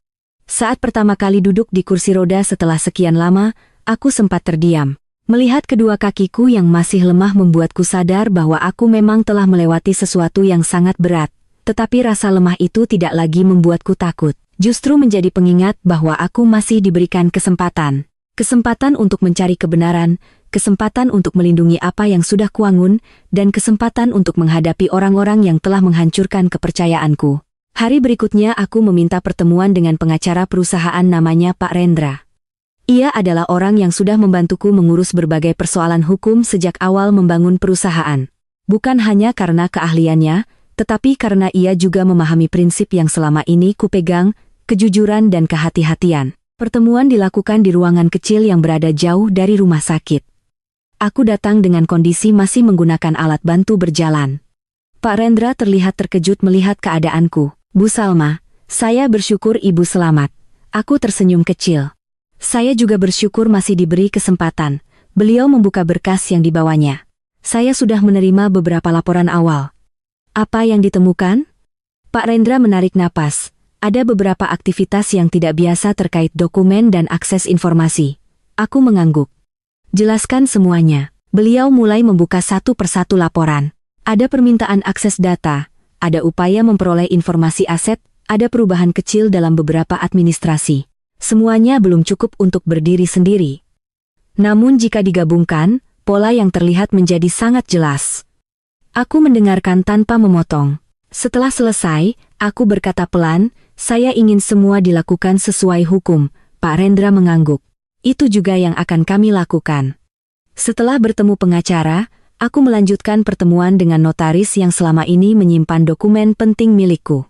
Ruangan notaris terasa sangat tenang. Di sana untuk pertama kalinya setelah kejadian itu, aku melihat kembali seluruh dokumen asli yang selama ini menjadi dasar kepemilikanku. Sertifikat rumah, dokumen kendaraan, dokumen perusahaan, perjanjian investasi, seluruhnya masih tersimpan dengan aman. Aku menyentuh salah satu map sambil menarik napas panjang. Benda-benda itu bukan hanya sekadar kertas. Di balik setiap dokumen ada bertahun-tahun kerja keras, ada malam-malam tanpa tidur, ada perjuangan saat membangun usaha dari kecil hingga besar, dan ada mimpi yang pernah kubangun bersama orang-orang yang sekarang justru berusaha mengambilnya. Notaris kemudian memperlihatkan beberapa dokumen lain yang sebelumnya sempat muncul dalam proses administrasi. Beliau memeriksanya satu persatu. Setelah beberapa saat, beliau menggeleng, ini bukan dokumen asli. Aku menatapnya, maksudnya formatnya dibuat sangat mirip bahkan cukup rapi. Tetapi ada beberapa perbedaan pada bagian legalisasi dan pencatatan. Aku diam. Meskipun sudah menduga, tetap saja mendengar konfirmasi itu terasa berat. Berarti selama ini dugaanku benar, ada seseorang yang benar-benar berusaha menggunakan dokumen yang tidak sah. Aku tidak menunjukkan kemarahan. Aku hanya berkata pelan, simpan semuanya. Notaris mengangguk. Baik, Bu, jangan ada perubahan apapun tanpa persetujuan saya langsung. Siap. Setelah semua dokumen diperiksa, langkah berikutnya mulai dilakukan. Bukan dengan kemarahan, bukan dengan tindakan terburu-buru, tetapi dengan perhitungan yang matang. Aku meminta tim hukum perusahaan melakukan evaluasi terhadap seluruh akses yang berkaitan dengan aset dan informasi penting. Beberapa rekening perusahaan yang memiliki risiko penyalahgunaan mulai diperketat pengawasannya. Beberapa akses administrasi yang sebelumnya dimiliki Yoga dihentikan sementara sampai proses pemeriksaan selesai. Bukan karena aku ingin menghukumnya saat itu juga, melainkan karena aku harus memastikan tidak ada lagi kerugian yang terjadi. Seluruh perubahan dilakukan melalui prosedur resmi.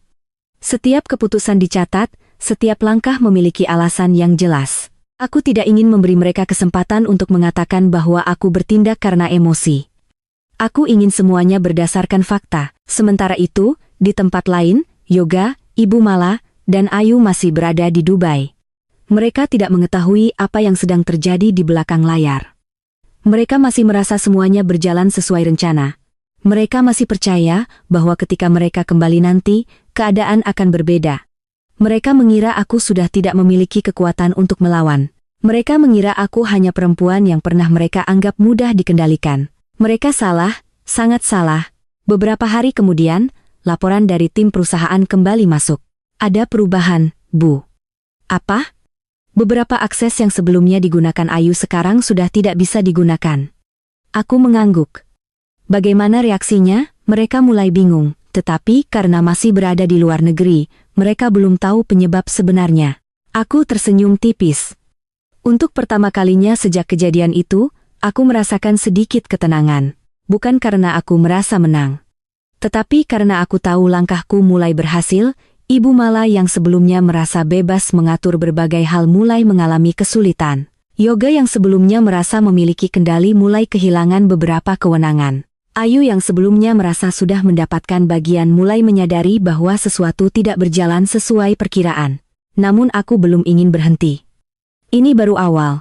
Aku masih membutuhkan lebih banyak bukti. Aku masih harus memastikan seluruh rangkaian kejadian terbuka dengan jelas. Aku tidak ingin mereka hanya kehilangan akses. Aku ingin mereka memahami bahwa setiap tindakan memiliki konsekuensi. Malam itu aku duduk sendiri di kamar rumah sakit. Untuk pertama kalinya setelah banyak hari berlalu, aku bisa melihat masa depan dengan lebih jelas. Di meja kecil di samping tempat tidur terdapat beberapa berkas, laporan hukum, hasil pemeriksaan dokumen, catatan dari tim perusahaan. Semuanya tersusun rapi, aku membaca satu persatu, lalu aku menutup map terakhir. Aku tidak akan terburu-buru. Kalimat itu keluar pelan dari bibirku. Karena aku tahu menghadapi orang-orang seperti mereka tidak cukup hanya dengan kemarahan. Aku membutuhkan ketenangan, aku membutuhkan bukti, dan aku membutuhkan waktu yang tepat. Aku mulai menyusun langkah berikutnya, bukan untuk menghancurkan tanpa alasan, tetapi untuk memastikan kebenaran mendapatkan tempatnya. Namun sebelum aku sempat melanjutkan rencana itu, sebuah laporan baru masuk dari tim perusahaan. Salah satu aset yang selama ini mereka yakini sudah berada dalam genggaman mereka mulai mengalami masalah. Dan dari situlah aku tahu. Mereka perlahan mulai menyadari bahwa sesuatu yang mereka anggap pasti ternyata tidak pernah benar-benar mereka miliki. Sejak hari pertama aku mengetahui mereka mulai menghadapi masalah, aku tidak langsung merasa lega. Aku justru semakin berhati-hati. Bagiku, kemenangan bukan hanya tentang melihat orang lain kehilangan apa yang mereka inginkan. Kemenangan yang sebenarnya adalah ketika semua kebenaran terbuka dengan cara yang tepat, tanpa ada celah bagi siapapun untuk memutarbalikkan keadaan. Karena itulah, meskipun aku sudah mengetahui beberapa langkah mereka mulai gagal, aku tetap meminta seluruh tim untuk bekerja dengan tenang. Tidak ada tindakan terburu-buru, tidak ada perayaan, tidak ada yang boleh menganggap semuanya sudah selesai. Perjalanan ini masih panjang, sementara aku terus memulihkan kondisi di rumah sakit. Kabar mengenai kebingungan Yoga mulai sampai kepadaku. Hari itu, Pak Rendra datang membawa laporan terbaru. Wajahnya terlihat serius, tetapi tetap tenang seperti biasanya. Bu Salma, ada perkembangan baru. Aku meletakkan berkas yang sedang kubaca. Apa yang terjadi? Yoga mulai mencoba menggunakan beberapa dokumen yang sebelumnya dia bawa. Aku menatapnya dan dokumen tersebut tidak dapat diproses. Aku diam beberapa detik. Bisa jelaskan? Pak Rendra membuka berkasnya. Beberapa dokumen terlihat seperti memiliki bentuk yang meyakinkan, tetapi ketika diperiksa secara resmi, terdapat perbedaan dengan catatan yang sebenarnya. Aku mengangguk pelan, jadi mereka mulai mengetahui. Belum sepenuhnya, mereka hanya mulai merasa ada yang tidak beres. Aku menyandarkan tubuh ke kursi. Aku bisa membayangkan wajah Yoga saat menerima kabar itu. Pria yang selama ini merasa sudah memahami semua langkahku, sekarang mulai menemukan kenyataan bahwa sesuatu yang ia anggap pasti ternyata tidak pernah berada dalam genggamannya. Di sisi lain, Yoga yang masih berada di Dubai mulai mengalami tekanan.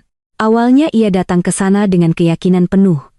Ia merasa semua rencana sudah tersusun. Ia percaya bahwa ketika kembali ke Indonesia, berbagai urusan akan berjalan mudah. Namun, satu persatu kenyataan mulai berbeda. Ketika mencoba mengurus salah satu keperluan menggunakan dokumen yang dibawanya, pihak terkait meminta pemeriksaan tambahan. Ada bagian yang tidak sesuai, ada informasi yang tidak cocok, dan semakin diperiksa, semakin banyak pertanyaan yang muncul. Yoga mulai gelisah. Ia mencoba menghubungi beberapa orang, namun jawaban yang diterimanya tidak seperti yang ia harapkan. Tidak ada kepastian, tidak ada kemudahan, hanya permintaan untuk menunggu proses pemeriksaan selesai, tidak berhenti sampai di situ. Masalah lain muncul ketika mereka mencoba mengakses beberapa rekening yang sebelumnya mereka kira dapat digunakan dengan mudah. Akses yang biasanya lancar tiba-tiba membutuhkan proses verifikasi tambahan. Beberapa transaksi tertahan, beberapa permintaan tidak dapat dilanjutkan. Yoga mulai kehilangan kesabarannya. Apa sebenarnya yang terjadi? Pertanyaan itu berulang kali ia ucapkan. Ibu Mala yang awalnya sangat yakin mulai terlihat gelisah. Tidak mungkin seperti ini. Ayu yang biasanya paling percaya diri mulai diam. Ia membuka ponselnya berkali-kali, memeriksa pesan, memeriksa informasi, tetapi tidak menemukan jawaban yang mereka cari. Mereka mulai sadar bahwa ada sesuatu yang tidak mereka ketahui. Di dalam rumah sakit, aku menerima laporan itu tanpa banyak reaksi. Bukan karena aku tidak merasakan apa-apa, tentu saja ada rasa sakit. Bagaimanapun, mereka adalah orang-orang yang pernah ku percaya. Namun sekarang aku lebih memilih fokus pada langkah yang lebih besar. Aku tidak ingin terjebak dalam emosi.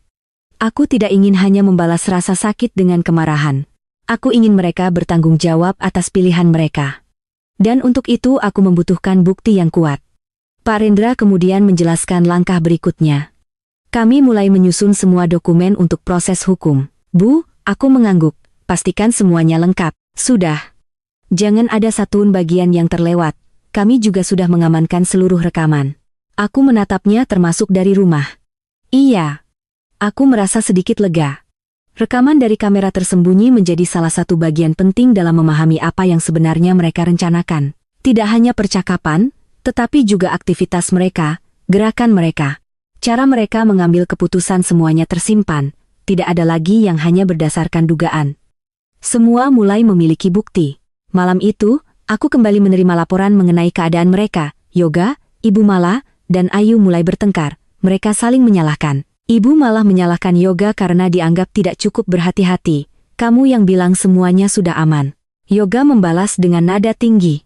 Aku juga mengikuti informasi yang ada. Ayu ikut masuk dalam pembicaraan. Tapi kenapa sekarang semuanya tidak bisa digunakan? Tidak ada lagi suasana penuh percaya diri seperti sebelumnya, tidak ada lagi pembicaraan tentang masa depan mewah. Yang tersisa hanyalah kepanikan, ketakutan, dan kebingungan. Mereka mulai mencari siapa yang harus disalahkan. Namun, tidak ada satupun dari mereka yang berani mengakui kesalahan terbesar. Bahwa sejak awal mereka telah meremehkan orang yang selama ini mereka anggap lemah. Beberapa waktu kemudian mereka mencoba mencari informasi mengenai kondisiku. Mereka menghubungi rumah sakit. Mereka ingin memastikan apakah keadaanku benar-benar seperti yang mereka pikirkan. Namun informasi yang mereka terima sama, kondisiku belum sepenuhnya pulih. Aku masih membutuhkan perawatan. Tidak ada perubahan besar yang diberitahukan kepada mereka. Mereka masih percaya bahwa aku belum memiliki kekuatan untuk melakukan apapun. Mereka masih percaya waktu berada di pihak mereka. Mereka tidak tahu bahwa di balik pintu kamar rumah sakit, aku sedang menyusun setiap langkah dengan sangat hati-hati. Hari demi hari berlalu, aku mulai bisa berjalan perlahan dengan bantuan. Aku mulai kembali membaca laporan perusahaan. Aku mulai mengikuti perkembangan bisnis. Sedikit demi sedikit, kehidupanku kembali normal. Namun, ada satu hal yang berubah. Aku tidak lagi melihat dunia dengan cara yang sama. Aku menjadi lebih berhati-hati. Aku belajar bahwa cinta dan kepercayaan tidak selalu cukup untuk menjaga seseorang tetap aman. Kadang seseorang juga harus memiliki ketegasan untuk melindungi dirinya sendiri. Suatu sore, Pak Rendra datang membawa kabar terakhir. Mereka sudah memutuskan sesuatu. Apa mereka akan segera pulang ke Indonesia? Aku terdiam. Secepat itu iya. Mereka merasa ada terlalu banyak hal yang tidak berjalan sesuai rencana. Aku menatap keluar jendela. Langit sore terlihat tenang. Berbeda dengan pikiranku yang mulai menyusun berbagai kemungkinan. Mereka tahu sesuatu, Tidak, Bu. Mereka hanya merasa situasinya semakin sulit. Aku mengangguk. Jadi mereka pulang bukan karena mengetahui kebenaran, mereka pulang karena mulai kehilangan kendali. Aku menarik napas panjang. Selama ini mereka pergi dengan keyakinan bahwa mereka sudah memenangkan semuanya. Mereka meninggalkan rumah sakit ketika aku masih terbaring lemah. Mereka menikmati perjalanan mereka ketika aku sedang berjuang menyelamatkan hidupku. Sekarang mereka kembali, tetapi bukan untuk mengambil apa yang mereka inginkan. Mereka kembali menuju kenyataan yang selama ini mereka hindari. Aku menutup berkas di tanganku. Baik, Pak Hendra menatapku. Apa yang akan Ibu lakukan? Aku tersenyum kecil. Saya akan menunggu mereka pulang. Karena aku tahu, saat mereka menginjakkan kaki kembali di Indonesia, mereka tidak akan menemukan Salma yang dulu. Mereka akan menemukan seseorang yang sudah mengetahui seluruh permainan mereka. Dan tanpa mereka sadari, perjalanan pulang itu bukanlah perjalanan menuju kemenangan, melainkan langkah pertama menuju terbukanya semua rahasia yang selama ini mereka sembunyikan. Setelah yoga, Ibu Mala dan Ayu memutuskan kembali ke Indonesia. Aku tahu bahwa waktuku untuk mempersiapkan semuanya semakin sedikit. Selama ini aku memang memilih diam. Aku membiarkan mereka merasa aman. Aku membiarkan mereka percaya bahwa aku masih berada dalam keadaan lemah dan tidak mengetahui apapun. Namun, diam bukan berarti aku tidak melakukan apa-apa. Justru di balik diamku, banyak hal sedang bergerak. Setiap bukti dikumpulkan, setiap kejadian dicatat, setiap langkah dipersiapkan dengan hati-hati. Aku tidak ingin menghadapi mereka hanya dengan perasaan sakit hati.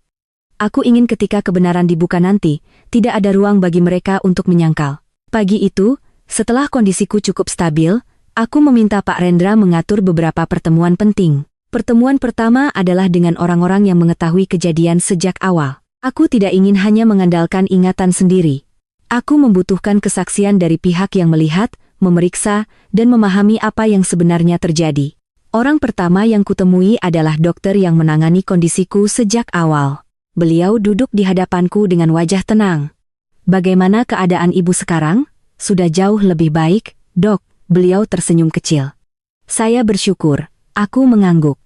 "Dok, saya ingin meminta bantuan." Dokter itu memperhatikan wajahku. "Bantuan seperti apa?" "Saya ingin semua hasil pemeriksaan dan perkembangan kondisi saya disiapkan secara lengkap." Beliau terdiam beberapa saat. Saya mengerti. Aku menatapnya serius. Saya ingin semuanya berdasarkan fakta medis. Tidak ada yang ditambahkan, tidak ada yang dikurangi. Dokter itu mengangguk. Itu memang prosedur yang harus dilakukan. Aku merasa lega bagiku. Kebenaran harus berdiri di atas sesuatu yang kuat. Bukan hanya dugaan, bukan hanya cerita, tetapi fakta. Beberapa hari kemudian, hasil pemeriksaan laboratorium mulai lengkap. Aku melihat laporan tersebut bersama Pak Rendra.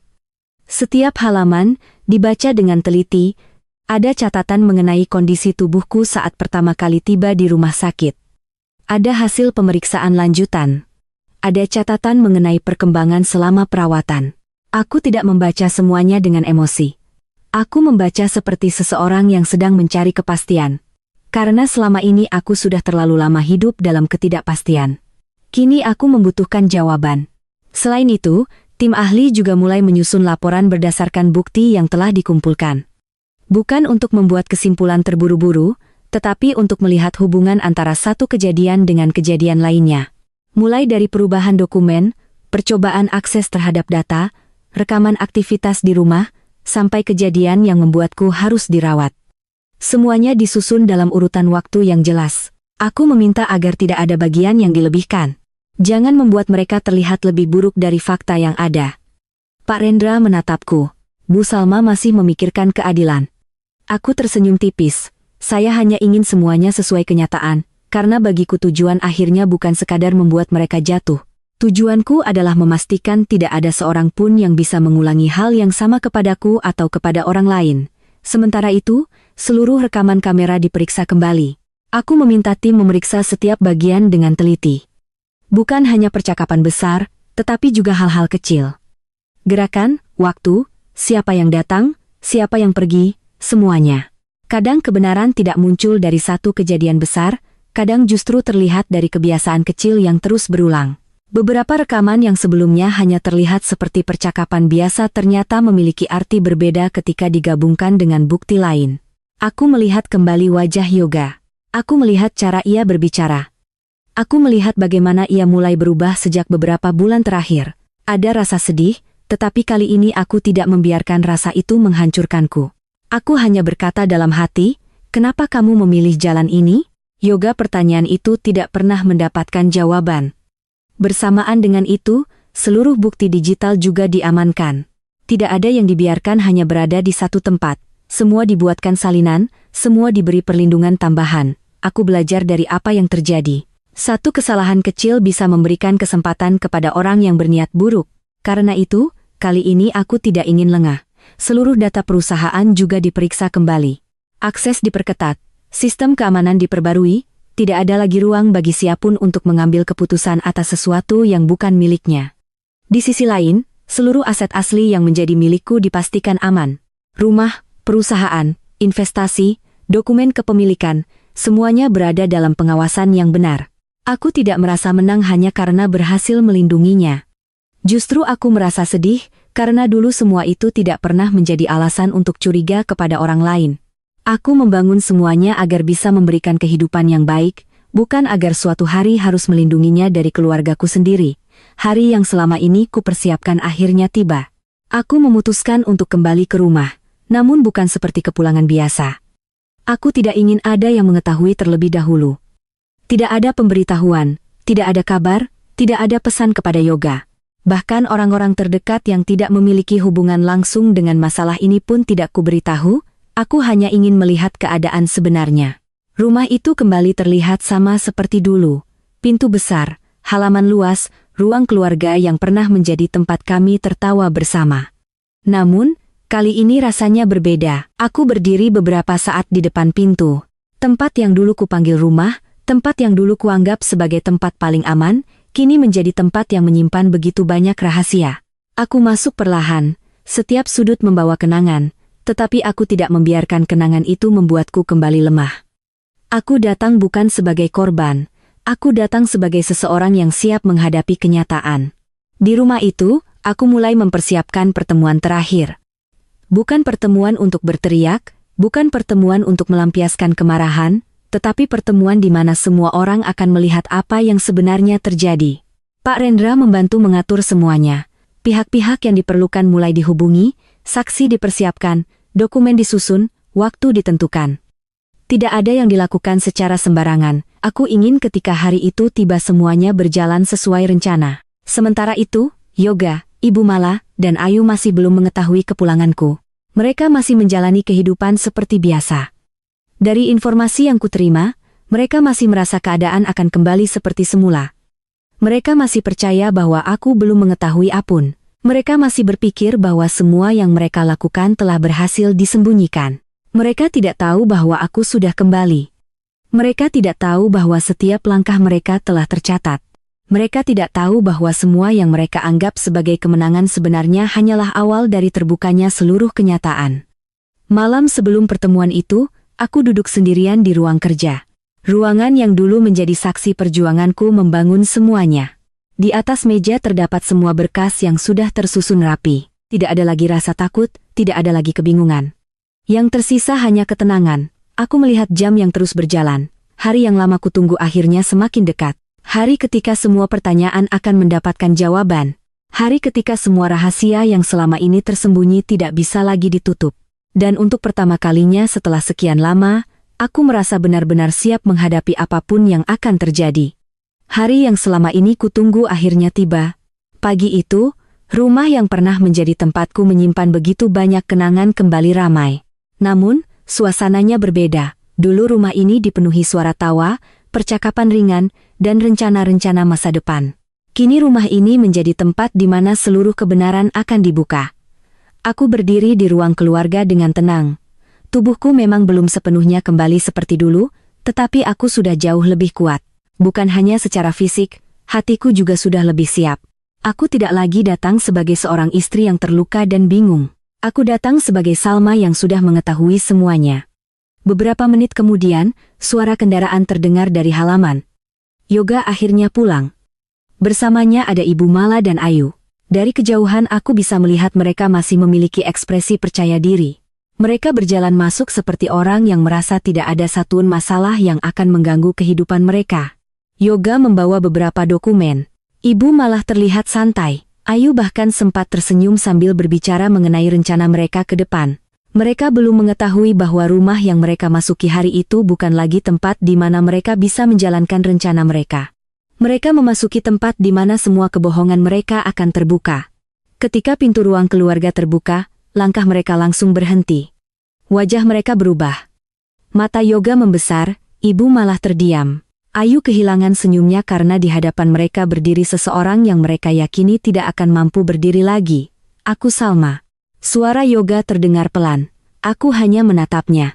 Terkejut melihat aku di sini. Tidak ada yang menjawab. Mereka hanya diam. Untuk pertama kalinya aku melihat ketakutan di wajah mereka. Bukan takut kehilangan aku, tetapi takut karena mereka menyadari bahwa semua yang mereka sembunyikan mungkin sudah diketahui. Yoga mencoba menguasai keadaan. Kamu sudah pulih? Aku tersenyum kecil. Iya. Tapi bukannya dokter bilang kondisimu masih belum stabil? Aku menatapnya. Informasi yang kamu dengar memang benar. Aku berhenti sebentar. Tapi tidak semua informasi yang kamu terima adalah seluruh kenyataan. Wajah Yoga berubah. Ibu malah mulai gelisah. Apa maksud kamu, Salma? Aku tidak langsung menjawab, aku memilih duduk perlahan. Di meja sudah tersusun beberapa map. Semua orang yang berkaitan dengan masalah ini juga mulai hadir. Pak Rendra, notaris, dokter yang merawatku, dan beberapa pihak lain yang memiliki kepentingan dalam memastikan semua fakta terlihat jelas. Suasana ruangan menjadi semakin tegang. Yoga mulai melihat ke sekeliling. Kenapa mereka semua ada di sini? Aku menatapnya karena hari ini bukan hanya tentang aku dan kamu. Hari ini tentang kebenaran. Aku mengambil satu map dari meja. Yoga, kamu ingat dokumen yang kamu bawa? Ia terdiam. Aku membuka map tersebut. Dokumen yang membuat kamu yakin semuanya sudah aman. Aku mengeluarkan salinannya. Dokumen ini memang terlihat sangat meyakinkan. Aku meletakkannya di meja, tapi setelah diperiksa secara resmi, dokumen ini tidak memiliki kekuatan sebagaimana dokumen asli. Wajah Yoga langsung berubah, Ibu malah mendekat. Apa maksudnya? Notaris kemudian menjelaskan dengan tenang mengenai perbedaan antara dokumen yang mereka gunakan dengan dokumen kepemilikan sebenarnya. Tidak ada suara tinggi, tidak ada tuduhan berlebihan, hanya fakta. Satu persatu, setiap penjelasan membuat wajah mereka semakin sulit disembunyikan. Ayu mulai melihat Yoga dengan tatapan berbeda. Kak Yoga, kamu bilang semuanya sudah aman? Yoga langsung menoleh. Aku juga mendapatkan informasi dari kalian. Ibu malah ikut menyela. Jangan menyalahkan kami. Dan saat itu aku melihat sesuatu yang selama ini sudah kuduga. Ketika keadaan nyaman, mereka bisa bekerja sama. Tetapi ketika rencana mereka mulai runtuh, mereka mulai mencari orang yang bisa disalahkan. Aku kemudian meminta Pak Rendra membuka bukti berikutnya. Rekaman kamera ditampilkan, ruangan menjadi sunyi. Tidak ada lagi ruang untuk menyangkal. Percakapan mereka terdengar. Pembicaraan tentang aset, pembicaraan mengenai masa depanku. Pembicaraan yang menunjukkan bahwa mereka tidak hanya sekedar ingin membantu. Mereka memiliki niat lain. Yoga mulai menunduk. Ibu malah terlihat pucat. Ayu mulai gelisah. Aku melihat mereka dulu. Mungkin aku akan menangis melihat orang-orang yang pernah kuanggap keluarga berada dalam keadaan seperti itu. Tetapi hari itu aku hanya merasa sedih karena semua ini sebenarnya tidak harus terjadi. Bukti berikutnya adalah hasil pemeriksaan medis. Dokter menjelaskan kondisi saat aku pertama kali tiba di rumah sakit. Bagaimana aku harus mendapatkan penanganan segera? Bagaimana proses pemeriksaan dilakukan? Semuanya disampaikan secara profesional. Tidak ada kata-kata yang dibuat berlebihan, hanya kenyataan. Aku melihat Yoga semakin kehilangan kepercayaan dirinya. Selama ini ia mungkin mengira aku tidak akan pernah mampu melawan. Ia mengira aku hanya seseorang yang akan menerima semua keputusan mereka. Tetapi ia lupa satu hal. Diam bukan berarti lemah. Sabar bukan berarti tidak mampu bertindak. Ibu malah akhirnya mulai berbicara. Salma, kamu salah paham? Aku menatapnya. Bagian mana yang salah, Ibu? Beliau terdiam. Kami hanya ingin membantu mengurus semuanya. Aku menggeleng perlahan. Membantu tidak dilakukan dengan mengambil sesuatu yang bukan hak kita. Ruangan kembali sunyi. Ayu mulai menangis. Kak Salma, Aku menatapnya. Ayu, aku dulu menganggap kamu seperti adikku sendiri. Kalimat itu membuatnya menunduk. Tapi kepercayaan yang diberikan seseorang bukan sesuatu yang boleh dimanfaatkan. Setelah semua bukti diperlihatkan, proses hukum mulai berjalan sesuai aturan. Tidak ada keputusan yang dibuat berdasarkan emosi. Semua diserahkan kepada pihak yang berwenang. Aku memilih tidak membalas dengan cara yang sama seperti perlakuan mereka kepadaku. Aku tidak ingin menjadi orang yang kehilangan nilai dirinya hanya karena disakiti. Aku hanya ingin keadilan berjalan. Beberapa waktu kemudian hidupku mulai kembali berubah. Aku kembali mengurus perusahaan. Aku kembali berada di tengah orang-orang yang selama ini mendukungku. Rumah yang dulu penuh rasa sakit perlahan kembali menjadi tempat yang nyaman. Namun, aku tidak lagi menjadi Salma yang sama. Aku menjadi lebih bijaksana. Aku belajar bahwa kebaikan tetap harus disertai batas. Kepercayaan tetap harus diberikan dengan hati-hati. Dan cinta tidak boleh membuat seseorang kehilangan kemampuan untuk menjaga dirinya sendiri. Hubunganku dengan yoga menjadi bagian dari masa lalu yang memberikan banyak pelajaran. Ada luka yang tidak mudah hilang. Ada kenangan yang tidak bisa dihapus. Tetapi aku memilih untuk melangkah maju, bukan karena aku melupakan semuanya, melainkan karena aku tidak ingin masa lalu terus mengendalikan hidupku. Beberapa bulan setelah semua kejadian itu, aku duduk di halaman rumah sambil menikmati sore. Angin bertiup perlahan. Aku melihat langit yang mulai berubah warna. Dulu aku pernah berpikir kebahagiaan berarti memiliki keluarga yang selalu berada di sisiku. Sekarang aku memahami sesuatu. Kebahagiaan bukan hanya tentang siapa yang tinggal bersama kita, tetapi juga tentang bagaimana kita menghargai diri sendiri. Aku pernah kehilangan kepercayaan. Aku pernah merasa hancur, tetapi aku berhasil bangkit. Dan dari semua kejadian yang telah kuati, aku belajar bahwa manusia bisa jatuh berkali-kali. Namun, selama masih memiliki keberanian untuk berdiri, hidup masih bisa dimulai kembali. Untuk semua yang sedang membaca kisah ini, jangan pernah menganggap ketulusan sebagai kelemahan. Berbuat baiklah, tetapi tetaplah menjaga diri. Percayalah, tetapi jangan abaikan tanda-tanda yang diberikan kehidupan, karena terkadang ujian terbesar datang bukan dari orang jauh, melainkan dari orang yang paling kita percaya. Namun, jangan biarkan pengkhianatan membuat hati kita berubah menjadi penuh kebencian. Jadikan luka sebagai pelajaran. Jadikan kesulitan sebagai kekuatan. Dan yakinlah bahwa kebenaran mungkin berjalan lambat, tetapi pada waktunya akan menemukan jalannya sendiri. Terima kasih sudah mengikuti perjalanan kisah Salma dari awal hingga akhir. Semoga cerita ini memberikan pelajaran tentang arti keteguhan hati, keberanian, dan pentingnya menghargai diri sendiri. Salam hangat untuk semuanya. Sampai bertemu kembali dalam kisah berikutnya. Semoga hari kalian selalu dipenuhi kebaikan, kesehatan dan kebahagiaan.